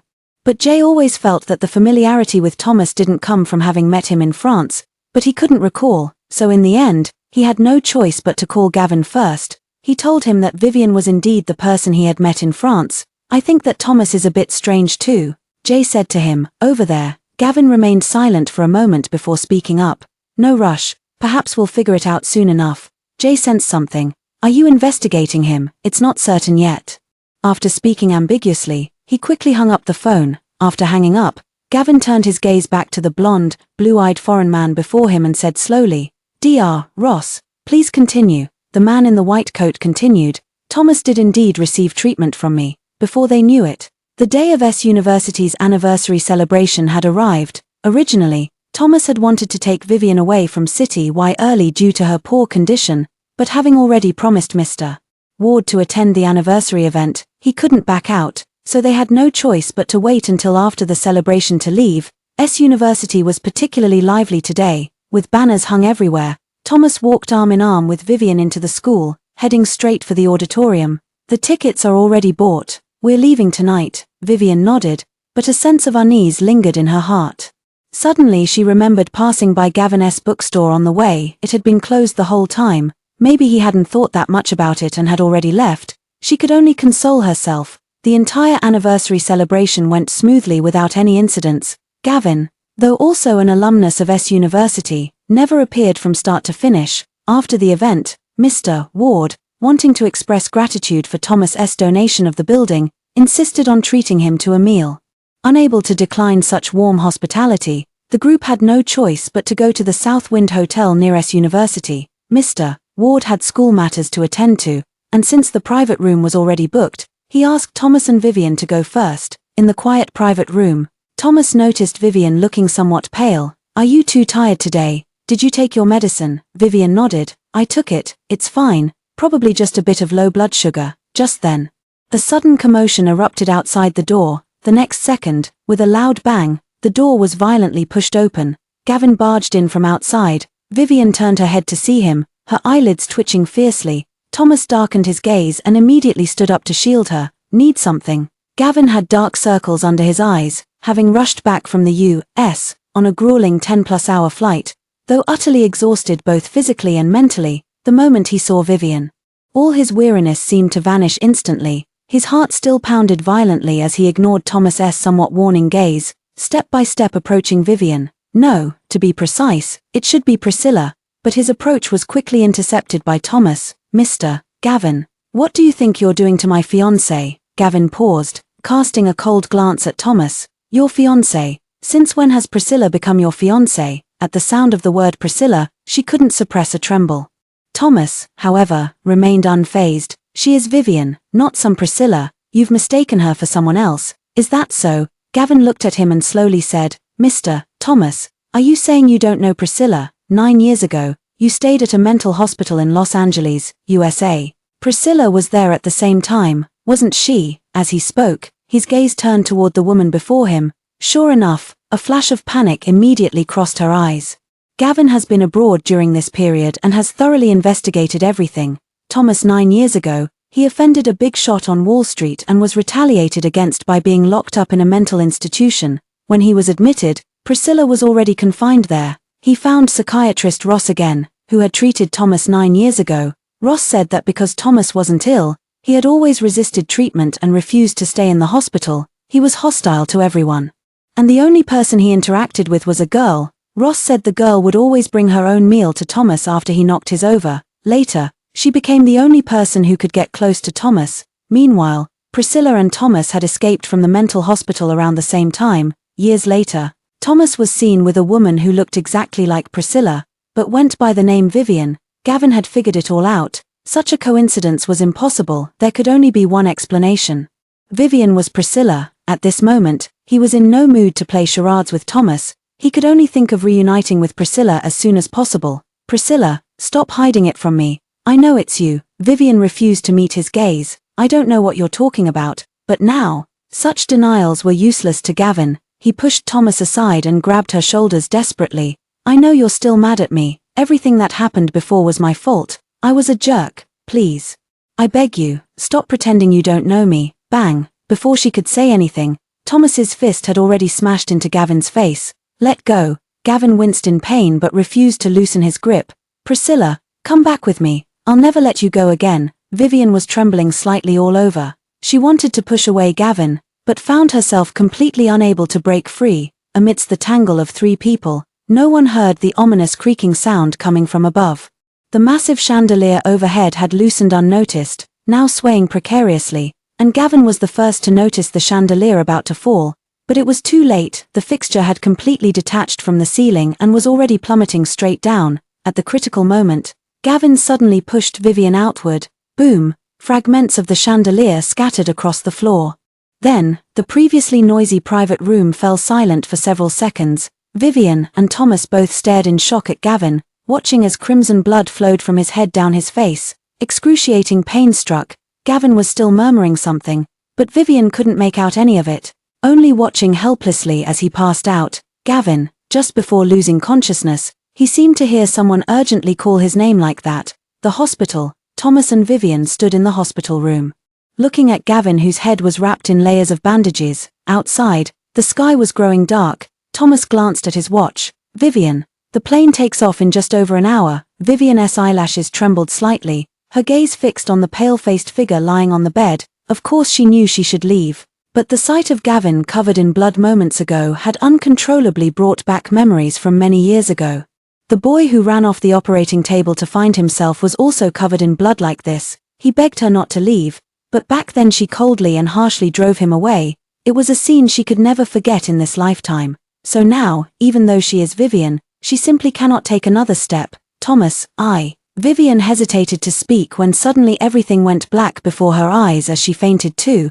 Thomas quickly caught her around the waist, then suddenly remembering something, immediately carried her out of the ward. Gavin woke up to find the hospital room completely empty. His head throbbed terribly, but he still forced himself to get up, wanting to find Priscilla. If he missed her again this time, he feared he would regret it for the rest of his life. Thomas staggered to the door. Just as Thomas came in, seeing him awake, Thomas raised an eyebrow. Still alive. Good, that'll save her from feeling guilty. Gavin grabbed Thomas's collar with all his strength and growled, "Where is Priscilla? Give her back to me." Seeing the bloodshot eyes glaring at him, Thomas let out a cold laugh. Now that Gavin had seen through his act, he saw no point in pretending anymore. "Give her back. Gavin, have you forgotten what you did to her? If it weren't for me, would you even have seen her alive before you?" Gavin, his hands trembled as it suddenly dawned on him that even if he found Priscilla again, they could never go back to how things were before. The wrongs he had committed were far too many. Thomas continued, "She's moved on with her life. I can give her everything you couldn't. Gavin, if you truly feel guilty about Priscilla, the least you can do is stay out of her way. I'm already engaged to her. We'll get married once this busy period is over." You've already ruined the first half of her life, do you want to destroy the rest of it too? Every word and sentence pierced Gavin's heart like a knife. The joy he felt upon discovering Priscilla was still alive had been completely worn away. His face pale, he stared at Thomas, feeling nothing but heart-wrenching pain. Yes, it was he who had ruined Priscilla's early life. Now, she was already engaged to someone else. She had changed her name, perhaps she had long since stopped loving him. Thoughts arose from the heart. Gavin, the light in his eyes that had kindled because Priscilla was alive, was gradually dimming again. After a long silence, he stared at Thomas and slowly asked, "Was this her decision?" Thomas gave him a faint glance and said, "Whether it was her decision or not makes no difference. 3 years ago, when she was about to jump from the South Sky building, I arrived in time to take her away. From that day on, Priscilla was already dead. She is now Vivian." That day, Thomas directly took Priscilla away by helicopter, which is why no evidence was left behind. Priscilla didn't want to go with him at first. By then, she had already lost all desire to live. It was Thomas who forcibly took her away. He had gone to great lengths to pull Priscilla out of the abyss. How could he possibly let her fall back into it? If you still feel even a shred of guilt for her, don't look for her, and don't disturb her life again. With these words, Thomas left directly. Gavin stood frozen in place, unable to take a single step. Thomas was right. How could he still dare to face Priscilla? It was he who had ruined Priscilla's originally beautiful life. In the quiet hospital room, Gavin crouched on the ground in agony, clutching his head as he let out a tormented roar. It was his fault. Everything was his fault. After that day, Gavin stayed quietly in the hospital room, like a living corpse every day, neither getting out of bed nor speaking to anyone. Only when nurses came to change his dressings would he move in compliance, like a machine, until 3 days later, Sarah suddenly appeared. She was originally working at a hospital in City J, but had been temporarily transferred to City Y for training these past 2 weeks. "Gavin, what happened to you?" Seeing Gavin, Sarah was somewhat surprised, even almost hesitant to recognize him. His current disheveled and numb appearance was something she'd only seen in terminally ill patients, yet he'd merely suffered a head injury. Gavin slightly raised his eyes and saw Sarah's face. "I'm fine. How could this possibly be called fine?" Sarah sighed, knowing that ever since Priscilla passed away 3 years ago, Gavin had remained in this indifferent state about everything. Thinking of Priscilla, she recalled something else. "By the way, I came to City Y this time because I wanted to tell you something." "What is it?" Sarah's eyes filled with guilt again. 3 years ago, before Priscilla had the accident, I ran into her once at our hospital. But back then, I still had prejudices against her and was only focused on mocking her, forgetting to notice why she had come to the hospital. A while ago, during a doctor's gathering at our hospital, someone mentioned Priscilla. The doctor who examined her back then said. Gavin stared into her eyes and asked urgently, "Said what?" Sarah didn't understand why he was so anxious when Priscilla had already passed away, and replied, "He said Priscilla was diagnosed with stomach cancer." Stomach cancer. Hearing these 2 words, Gavin suddenly sat up from the hospital bed. "You're saying Priscilla was diagnosed with stomach cancer 3 years ago?" "That's right." Sarah felt a lump in her throat at the thought of Priscilla, so even if she hadn't jumped back then, she probably wouldn't have lived much longer. "You need to let yourself off the hook." Sarah didn't know Priscilla was still alive, and only wanted to persuade him to forget the past and start a new life. But before her words had even settled, Gavin had already bolted from the bed like a madman, running out in his hospital gown. "Gavin, Gavin," Sarah called out to him, but he didn't stop for even a second. Gavin searched frantically through the hospital, room by room he went. His desire to see Priscilla again reaching its peak at this very moment. Whether she blamed herself or hated herself, whether she got engaged to Thomas or married Thomas, he didn't care anymore. As long as he could see Priscilla alive and well, he cared about nothing else. But he had to see her one more time, to confirm her Tess. Gavin, dressed in a blue and white hospital gown, ran up and down every floor, looking rather disheveled, but after searching through the entire inpatient building, he couldn't find Priscilla anywhere. He ran out of the hospital. Intending to search other hospitals, the wound on his forehead had reopened from all the running, and thin streams of blood seeped through the gauze, trickling down the side of his face. But Gavin didn't care. Just as he was about to dash out, 2 people suddenly appeared in front of him, blocking his way. The unsmiling bodyguard in black blocked his path, standing firmly in his way. Gavin said with a gloomy glare, "Get out of my way." The bodyguard acted as if he hadn't heard. Still obstinately blocking the path before him, his gaze then swept past him to look behind Gavin, addressing respectfully, "Boss." Gavin turned around and, as expected, saw Thomas. He hadn't left this hospital after all, so Priscilla must still be here too. Gavin charged forward furiously. Where is Priscilla? Let me see her. This hospital was filled with Thomas's people, so naturally he knew that Gavin had been frantically searching for Priscilla all day. Seeing him about to storm out in madness again, Thomas worried that if something happened to him, it would only make Priscilla anxious, so he simply sent people to stop him. He fixed his piercing gaze on Gavin. Didn't you hear a single word of what I told you before? I already know Priscilla has stomach cancer. Let me see her. Gavin was practically roaring. Thomas hadn't expected Gavin to find out so quickly. His eyes darkening, Gavin clutched his sleeve tightly. Tell me. Where is Priscilla? Even if I told you, Priscilla, she wouldn't want to see you. Thomas shook off his hand. I took her abroad for 3 years of treatment just to barely keep her alive until now. This relapse came suddenly. She's extremely weak. She doesn't want to see you, and I won't go against her wishes, so, avoiding him was Priscilla's idea. Thomas with that, he left with his bodyguards. Later, Gavin finally learned that Priscilla was staying in the VIP ward on the top floor of another building, but the hallway was heavily guarded by Thomas's men, making it impossible for anyone else to enter. But Gavin still came every day, even though he was too weak to fight those bodyguards. He still refused to give up. Inside the VIP ward, the weather was nice today. Priscilla lay pale on the bed, quietly watching the sunlight outside the window. Thomas walked in, skillfully raised her hospital bed a little, and fed her fruit cut into small pieces. How are you feeling today? Priscilla gave a weak smile. I'm doing fine. After she fainted last time, Thomas had immediately arranged for her specialist doctor from abroad to come overnight. After examining her, the doctor didn't say much to Priscilla, only advising her to rest well and avoid getting agitated.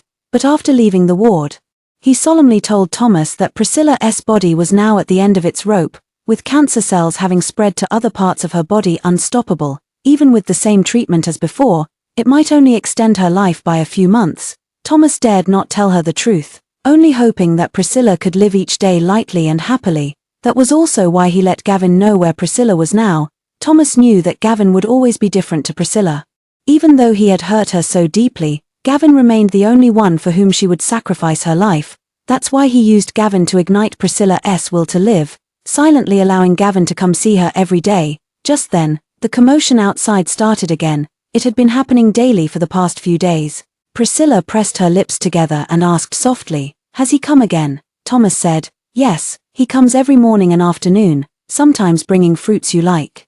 Gavin's endurance truly surprised him. For several days, he persistently came despite being beaten each time. On multiple occasions, the bodyguards hesitated to strike him again upon seeing the injuries on his head, yet he still recklessly tried to force his way into the ward. Priscilla stared blankly toward the doorway and fell silent. Soon, the commotion outside quieted down, but a faint fragrance of fruit drifted into the room. Probably another one of Gavin's fruits that got dropped and smashed on the ground. As she kept sniffing, Priscilla suddenly remembered when she was pursuing Gavin back then. At first, Gavin was very cold toward her. Once, she saved up for a long time to buy a box of strawberries to give him, but Gavin coldly refused and even ended up knocking over that box of strawberries. Her heart ached so badly at that moment that she couldn't hold back her tears while crouching to pick up the strawberries.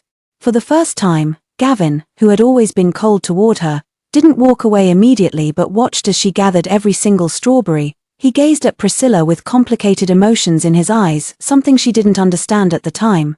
Only later did she realize that what she saw in his eyes was probably guilt, but because of pride, he couldn't bring himself to apologize to her. Still, from that point on, his attitude toward her persistent advances softened somewhat. Thinking back to those past events, Priscilla suddenly felt like it was all so long ago it might as well have happened in another lifetime. Lying quietly on the hospital bed, she closed her eyes and reminisced about the past, drifting off to sleep without realizing it. Actually, Priscilla wasn't completely unaware of her physical condition. Thomas's increasingly cautious expression and her own growing weakness made Priscilla sense that her days might be numbered. To be honest, she should have died long ago. These 3 years had already been borrowed time in her life. No regrets left. When she woke up, it was already 3 p.m. Priscilla looked at the weather outside and suddenly felt a strong urge to go down and bask in the sun. Thomas wasn't around, so she called a nurse to wheel her downstairs. 2 bodyguards had been following behind all along. Priscilla's wheelchair was parked on the lawn outside the hospital, where many patients had come out for a stroll. Priscilla tilted her head back and closed her eyes, feeling the warm sunlight spill over her body. After a while, the caregiver behind her gently tapped her shoulder. "Young miss, he's here again." The nurse had already recognized Gavin, so when she saw him being stopped by bodyguards just a few steps away, she couldn't help but remind Priscilla. Priscilla opened her eyes and looked up to see Gavin's haggard and emaciated appearance. He looked more like a terminal patient than she did. The two stood meters apart, gazing at each other across the distance. In the end, Priscilla still waved her hand to let the bodyguard allow him through. There had to be closure. Gavin walked over step by step. He had always been fastidious about cleanliness, but a stubble of beard had inexplicably appeared on his chin. The one who had tried every means to see her now found himself at a loss for words when they finally met. Finally, Gavin called out to her at the top of his voice, "Priscilla." How long had it been since she last heard that name? It must have been 10 years. Priscilla was momentarily dazed, gazing at Gavin's face already etched with the marks of time, when a wave of emotion suddenly washed over her. "Gavin, what exactly do you want from me?" she said coolly. Seeing her so composed and indifferent, Gavin's heart ached even more. The thought that she had been diagnosed with stomach cancer 3 years ago, and that he had once pressured her to drink, made Gavin wish he could kill himself. His voice choked with emotion. "I'm sorry, Priscilla, it's all my fault. You can punish me however you want, but I beg you not to treat me like a stranger. Please let me atone for my sins." Okay, but in truth, Priscilla had long stopped blaming him, or rather, from the very beginning, Priscilla had never blamed Gavin. Gavin had done nothing wrong, he never knew the truth from the start, and had even rushed off the operating table trying to win her back. So all the revenge he had taken was justified from his standpoint. Priscilla had long since stopped dwelling on those matters. She offered a faint smile. "Gavin, I never blamed you, and there's certainly no need to punish you. These 3 years without me, haven't you lived well? From now on, just live your own life to the fullest. Don't remember me anymore, and don't feel guilty toward me either." Gavin, how could he possibly do it, crouching before Priscilla's wheelchair, trembling as he reached to grasp her skeletal hand. "No, I haven't been doing well at all. These 3 years I've only lived to fulfill your past wishes. Priscilla, I keep cats and dogs, and have a yard full of cherry blossoms, all things you once wanted. You've seen them all, haven't you? Every single wish of yours. I'll make it come true for you. Please, don't leave me behind again." Gavin was practically begging her, and Priscilla, hearing his words, suddenly remembered all her past hopes for the future, how simple they were back then. "My dream is simply to keep a cat and a dog." She recalled that day when she visited Gavin's yard. Tess must have recognized her, which was why she kept tugging at her pant leg, but afraid of revealing her identity, she didn't even dare to give Tess a hug. What a pity. Priscilla's eyes reddened. Suddenly, a surge of coppery sweetness rose unexpectedly from his throat. Phut. A mouthful of blood spat right onto Gavin's face, causing his expression to change drastically, while the caregiver beside him immediately cried out in alarm. "Oh no, why is she coughing up blood again?" The bodyguards quickly gathered around. Priscilla wanted to tell them not to make a fuss, but before she could utter a word, she fainted. Gavin had no time to think. He didn't even wipe the blood from his face before scooping up Priscilla and rushing her to the hospital. Only when Priscilla was wheeled into the emergency room did he collapse against the wall, as if all strength had left his body. Some of the blood on his face had already dried. Then came the sound of hurried footsteps approaching. Thomas saw Gavin and immediately punched him in the face, growling, "What did you say to her again? She can't handle any more stress right now. Are you trying to push her to her death?" As he spoke, he threw another punch at Gavin's face. "She doesn't have much time left. Don't you know that, you bastard?" Gavin had initially shown no resistance, but upon hearing these words, his eyes suddenly widened, locking fiercely onto Thomas's gaze. He demanded, "What do you mean, she doesn't have much time left?" Gavin knew Priscilla had stomach cancer, but he also believed that over these 3 years, Thomas must have exhausted every possible means to treat Priscilla. Since she had managed to hold on for 3 years, her condition should have stabilized. Yet, he never expected Thomas to say such a thing. Priscilla's attending physician said her cancer cells are no longer under control. Thomas released his hand and spoke with equal despondency. "Current treatment methods can't predict how much longer they'll keep her alive." Another bolt from the blue. Gavin stood frozen in place, feeling as if something inside him had been torn in two. The heavens had been so cruel to him. After finally reuniting with Priscilla, he was now forced to watch helplessly as Priscilla left again. "The reason I brought her back to the country this time was to help her relax, but I never expected her to suddenly fall ill. Gavin, I allowed you to get close to her because I know how important you are to Priscilla. If you dare upset her again, no matter how much she cares about you, I will never let you near her ever again." Thomas glared at him coldly, delivering his ultimatum. Gavin licked his dry lips. But he had no time to care about that. "Is there really no hope?" he said. "Send her over here, let her receive the best treatment. I still have some funds, I can give you everything. Just let Priscilla live. If money could solve it, I would have cured Priscilla long ago." Thomas said, "Birth, aging, sickness, and death are the most helpless matters in this world. Even if you possess boundless wealth, you cannot alter them." After what felt like an eternity, the light in the emergency room finally went out. The doctor emerged, drenched in sweat. Thomas and Gavin immediately approached. "How'd it go?" The doctor nodded. "The heart is fine this time, but the cancer cells in her body are spreading too quickly. Sigh, her family should spend this time with her." The doctor didn't say more, but Thomas and Gavin understood completely. This time, no matter how the bodyguards tried to make him leave, Gavin refused to go. He kept vigil by the hospital bed until late at night. Thomas also cancelled all his work and stayed in the ward. The rare peace between the two lasted until Priscilla woke up to find someone sitting on either side of her. She opened her mouth, only to find her throat dry, before she could speak. Thomas was already holding a glass of water to her lips. "How come you're both here?" After drinking some water to moisten her throat, Priscilla finally asked. Thomas glanced at Gavin without hesitation and said softly to her, "He insisted on staying. If you don't want to see him, I'll ask him to leave." Gavin looked at her nervously, instinctively reaching to hold her hand. "Priscilla, don't send me away. I can take care of you, stay with you, anything. Please, don't send me away, now." Gavin seemed even more humble than when he had begged her not to leave all those years ago. Priscilla's hand trembled slightly as she remained silent for a long while. Thomas understood this meant her heart had softened. She was agreeing to let Gavin stay. From that day onward, Gavin visited Priscilla's hospital room every single day. Priscilla no longer resisted seeing him. But she wasn't particularly warm toward Gavin either, always keeping a distance and never speaking to him. Only when Thomas came by each day would she exchange a few words with him. 3 days later, Priscilla voluntarily requested to be discharged from the hospital. Thomas had initially refused. He knew that given Priscilla's current physical condition, staying in the hospital was the best option. The doctors had long ceased any other treatments for her, prescribing only some painkillers. But Priscilla might have already known her days were numbered, which is why she didn't want to waste her final moments in a hospital. Gavin suddenly asked, "Then where do you want to go, now?" Priscilla could go anywhere, and they probably wouldn't refuse her. Priscilla thought for a long time before lifting her gaze to meet his eyes. This was the first time in so many days that she had actively spoken to Gavin. "Go live in your courtyard." Gavin was startled but immediately nodded, saying, "No problem." In the end, the group decided to take Priscilla back to that courtyard in the afternoon. After stepping out of the ward, Thomas glared at him coldly. "Do you realize her current physical condition means living outside could lead to an accident at any moment?" Gavin knew it all too well, but he understood even more clearly why Priscilla insisted on leaving at such a time. "Thomas, do you know what her dream was? To raise a cat and a dog, living in a house where she could see cherry blossoms anytime. Right now, I'm infinitely grateful that at least I've made this one thing happen in these 3 years.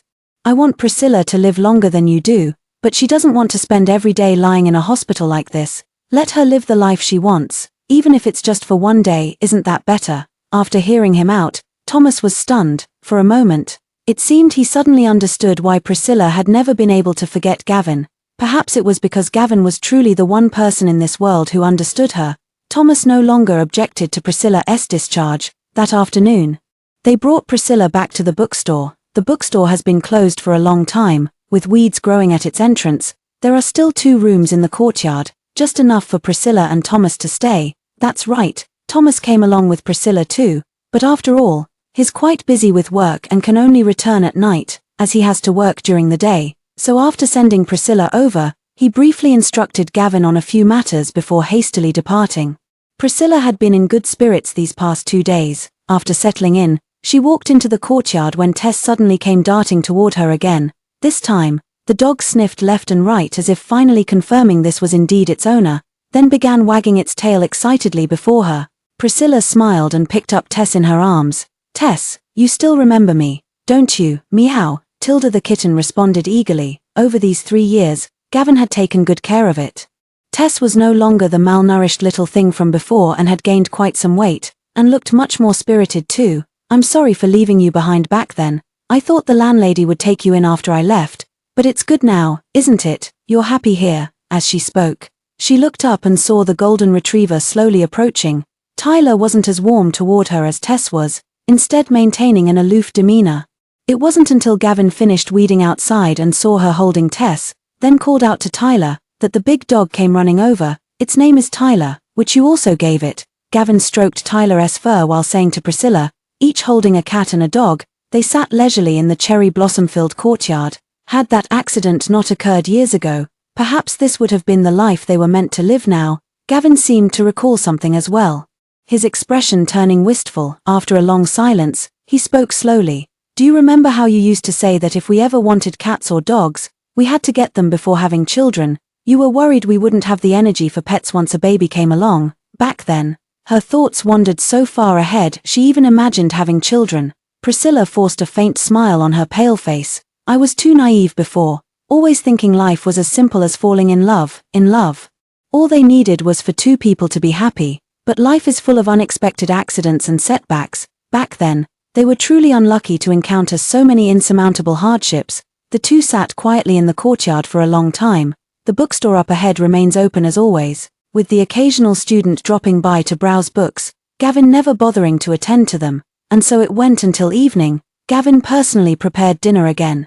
Priscilla hadn't tasted his cooking in a long time, and now that she did, she felt Gavin's culinary skills had improved quite a bit. Perhaps it was the taste of the past, but her appetite was particularly good today. She finished an entire bowl of rice. In the evening, Thomas went to Priscilla's room to check on her first. When he returned, seeing that although her face was still pale, her spirits seemed slightly better, he finally felt relieved. On the third day, Gavin's study welcomed another visitor. Sarah stood hesitating at the bookstore entrance for a long time, unable to muster the courage to step inside. Last night Gavin called her and said Priscilla was still alive, asking if she wanted to see Priscilla one more time. Sarah was completely stunned. She came early in the morning, both longing to see Priscilla again and yet afraid of actually meeting her. 3 years ago, she had misunderstood Priscilla as a gold digger and said so many harsh words to her. Every single one of them now made Sarah want to slap herself. She was clearly once Priscilla's best friend, yet when Priscilla was suffering so much, she kicked her while she was down and even became friends with Rosalind.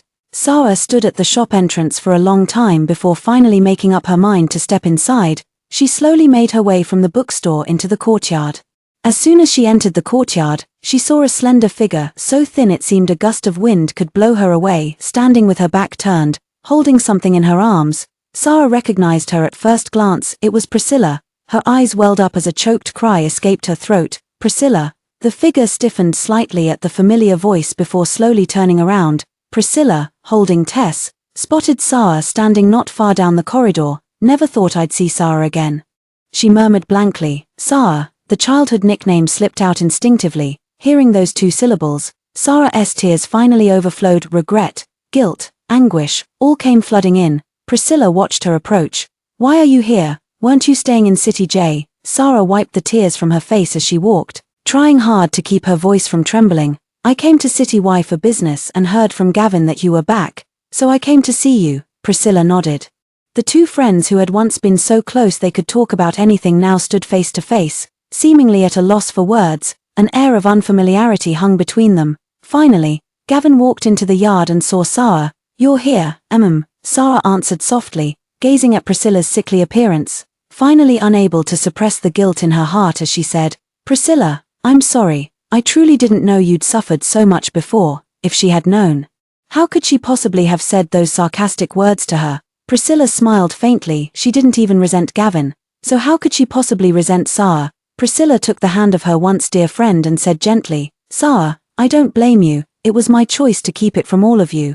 I'm already so happy that you came to see me. Please don't feel guilty anymore, okay?" But the more Priscilla said she didn't blame her, the more Sarah blamed herself. In the end, tears still streamed down her face, impossible to wipe away. Priscilla set Tess down and used her own sleeve to dry her tears. "Don't cry," she said. "My greatest wish is for all of you to be happy." Gavin also shot Sarah a meaningful glance. Sarah suddenly remembered that Gavin had reminded her yesterday not to let Priscilla get too excited, as she needed rest now. At last, the tears stopped. Having finally voiced the guilt that had weighed on her heart for years, Sarah made up with Priscilla. She also stayed with Priscilla in the courtyard for a long time and even joined her for dinner that evening. The two gradually rediscovered their former intimacy where they could talk about anything, just like during their high school days, chatting about everything under the sun. As the night grew deeper, Thomas returned and rested with Gavin and Priscilla. After Priscilla fell asleep, Gavin finally saw Sarah off. Gavin left, and Thomas tucked Priscilla in before preparing to leave. Only to suddenly notice her eyes were open. "Why aren't you asleep?" Thomas asked her softly. Priscilla's gaze turned to Thomas as she suddenly spoke. "Thomas, do you ever regret saving me 3 years ago?" Thomas frowned. "Why ask that so suddenly? All these years you've been searching everywhere for doctors to treat me, spending so much energy and money, yet this is still the final outcome." Priscilla spoke in an increasingly softer voice. "I just feel really sorry for you. We're all going to die anyway. If I had died 3 years ago, it would have saved Thomas from wasting all this time on me these past 3 years." However, Thomas didn't see it that way at all. He said with utmost sincerity, "Priscilla, I'm infinitely grateful that I arrived in time to save you 3 years ago. These 3 years have never felt like a waste of time to me. If it weren't for you, I might never have had the courage to escape from the mental hospital back then. I might still be locked up there now. Between us, it was never me saving you, it was you who saved me. If there's one regret, it's that after escaping the mental hospital, I went our separate ways from Priscilla, making her endure so much more suffering." Thomas held her hand. "Priscilla, do you remember, we're engaged, even though our engagement was originally just you helping me ward off workplace admirers. I've always regarded you as my future wife." He liked Priscilla, liked her very much, perhaps no less than Gavin did. In the past, Thomas rarely spoke of such things, but now he couldn't hold back anymore. Perhaps Priscilla looked so fragile, as if she might vanish completely the next second. It frightened him. If he didn't speak now, he might never get another chance. Priscilla curved her lips into a smile. "What a pity. It seems we won't be able to complete our wedding after all." Actually, Thomas knew that even if Priscilla's health hadn't deteriorated, he and she wouldn't have truly married. Her heart always remembered Gavin, and the reason she had been so cold to Gavin lately might simply be because she knew her time was running out, and she didn't want Gavin to grow even more attached to her. Thomas understood clearly but didn't voice it, merely stroking her hair gently. "Sleep now." The three of them lived like this in Gavin's bookstore. The days passed in leisurely comfort. Sarah would also come by to sit for a while. Originally, her study period was up and she should have returned to City J, but she directly applied to stay in City Y instead. Priscilla was in good spirits every day with their company. Occasionally, she would even voluntarily help Gavin mind the store. Gavin was really too careless about this bookstore. Priscilla, so she helped receive customers a few times. At noon, Priscilla found a book and sat at the cash register reading slowly. 2 girls walked in. Priscilla found them somewhat familiar, then remembered they seemed to be the same 2 girls who had previously wanted to deliver a love letter to Gavin. "You chickened out last time when delivering the love letter. You can't back out again this time. Go confess to him." The friend vigorously pushed the girl forward. This time, the girl appeared much braver and didn't retreat at all. Instead, she looked at Priscilla and stammered, Please, where is the boss?" Priscilla found her shy demeanor quite amusing. Putting down her book, she smiled and said, "You know, he likes lively and cheerful girls. If you want your confession to succeed, you can't be this nervous." "Really?" The girl's eyes lit up as if she had found someone willing to guide her. Priscilla nodded. When it came to confessing to Gavin, no one had more experience than her. Of course, if he refuses the first time, just pester him twice or thrice more, he'll eventually agree. As she spoke, she even made an encouraging gesture toward the girl. "Thank you, sister, I'll definitely succeed." The little girl mustered all her courage, turned around, and saw Gavin standing not far away, watching them. She hadn't noticed when he'd appeared. The previously confident and spirited person immediately wilted, but with Priscilla's encouragement, she finally blushed and spoke up. "Gavin, I like you." The bookstore fell into silence for a moment before Gavin coldly replied, "I already have someone I like." The girl's face froze, but she still refused to believe it. "You're just saying that to reject me, aren't you?" Gavin didn't answer, just looked at Priscilla. His gaze clearly conveyed one message: the person I like is right here. The girl's eyes darted between them. Quickly grasping the implication, her face turned crimson with embarrassment, realizing she just asked Gavin for romantic advice about the very person he liked. Overcome with shame, she finally stormed out in a huff. Priscilla even caught the glimmer of tears at the corner of her eyes as she turned away, and couldn't help saying to Gavin, Why didn't you give her even a single chance? Gavin was actually very angry inside. He had also just heard Priscilla's words. How could she teach someone else how to pursue her? Did she really not care about him at all anymore? Gavin walked up to her and couldn't help but ask, "Why are you pushing me toward someone else?" Priscilla was taken aback and momentarily at a loss for words. How should she respond? She was already someone nearing death, so of course she hoped Gavin could step into a new life. Yet, Gavin had no desire whatsoever for any new life. Suddenly, he embraced Priscilla and murmured, "Don't push me away to others." Feeling his slightly trembling embrace, Priscilla was left speechless. Gavin held her quietly for a while before silently leaving and returning to the courtyard to prune the cherry blossom tree. Spring was nearing its end, and the cherry blossoms would soon be gone, just like Priscilla's life. But this time, at least she had fulfilled all her wishes. Gavin left, and she sat at the cash register, watching his retreating figure, in a daze. It was as if she saw the young man from many years ago again. Perhaps it's because the time is near that people always grow nostalgic. Lately, she found herself reminiscing about the past all too easily. Before she knew it, her eyes had reddened, she felt something strange in her throat, yet forcefully swallowed down that metallic tang. "It's not that I want you to push me away, Gavin, but fate has long been pulling us further apart." Priscilla had another episode on an utterly ordinary morning. Gavin prepared breakfast and called her to wake up. After several attempts, Priscilla still didn't rise. Finally, he entered the room and pulled back her blanket, only to find the person beneath it with a deathly pale face, and there was blood at the corners of her mouth. "Priscilla," Gavin called out. But Priscilla remained unresponsive. His heart pounded wildly as he immediately scooped her up and rushed out the door. Thomas also received the news and rushed to the hospital. Sarah hurried over as well. The three of them waited together outside the emergency room. Sarah kept praying to heaven that Priscilla would be all right. Meanwhile, Gavin and Thomas remained completely silent, but upon closer observation, one could see their hanging hands were even trembling. 2 hours later, the doctor emerged, and the three immediately surrounded him. Before anyone could ask anything, the doctor spoke with a grave expression, "Go in and talk to the patient." Everyone understood the unspoken implication behind those words. Sarah's tears instantly streamed down. The three immediately walked in and crouched by Priscilla's bedside. Priscilla had already woken up, her eyes slightly open, everything appearing blurry to her. Soon, her hand was grasped by someone. Sarah, who cried out to her, "Priscilla." Priscilla spoke with a faint breath. "Don't cry, Sarah. This body of mine has held on until now. That's already more than enough. I have no regrets at all. And you're not allowed to cry either, understand?" But Sarah couldn't hold back, still nodding through her tears as she promised, "I won't cry, I won't cry." Priscilla instructed sentence by sentence, "From now on, you must be a good doctor. This has always been your dream, and I'll be proud of you. Okay, I promise you, I'll be a good doctor." After finishing her instructions to Sarah, she went to see Thomas. Thomas's eyes also reddened, even though he had imagined this moment countless times. Seeing Priscilla lying before him as her life slowly slipped away was still unbearably painful. "Thomas," she called softly, "thank you for worrying about me for so long. If it weren't for you, I wouldn't have lived until today. Thank you." Thomas held her hand, and even this usually composed man couldn't stop his sudden tears. "Don't say that, you never need to thank me. From now on, don't work yourself so hard. Money can never all be earned. You must take care of yourself too, understand?"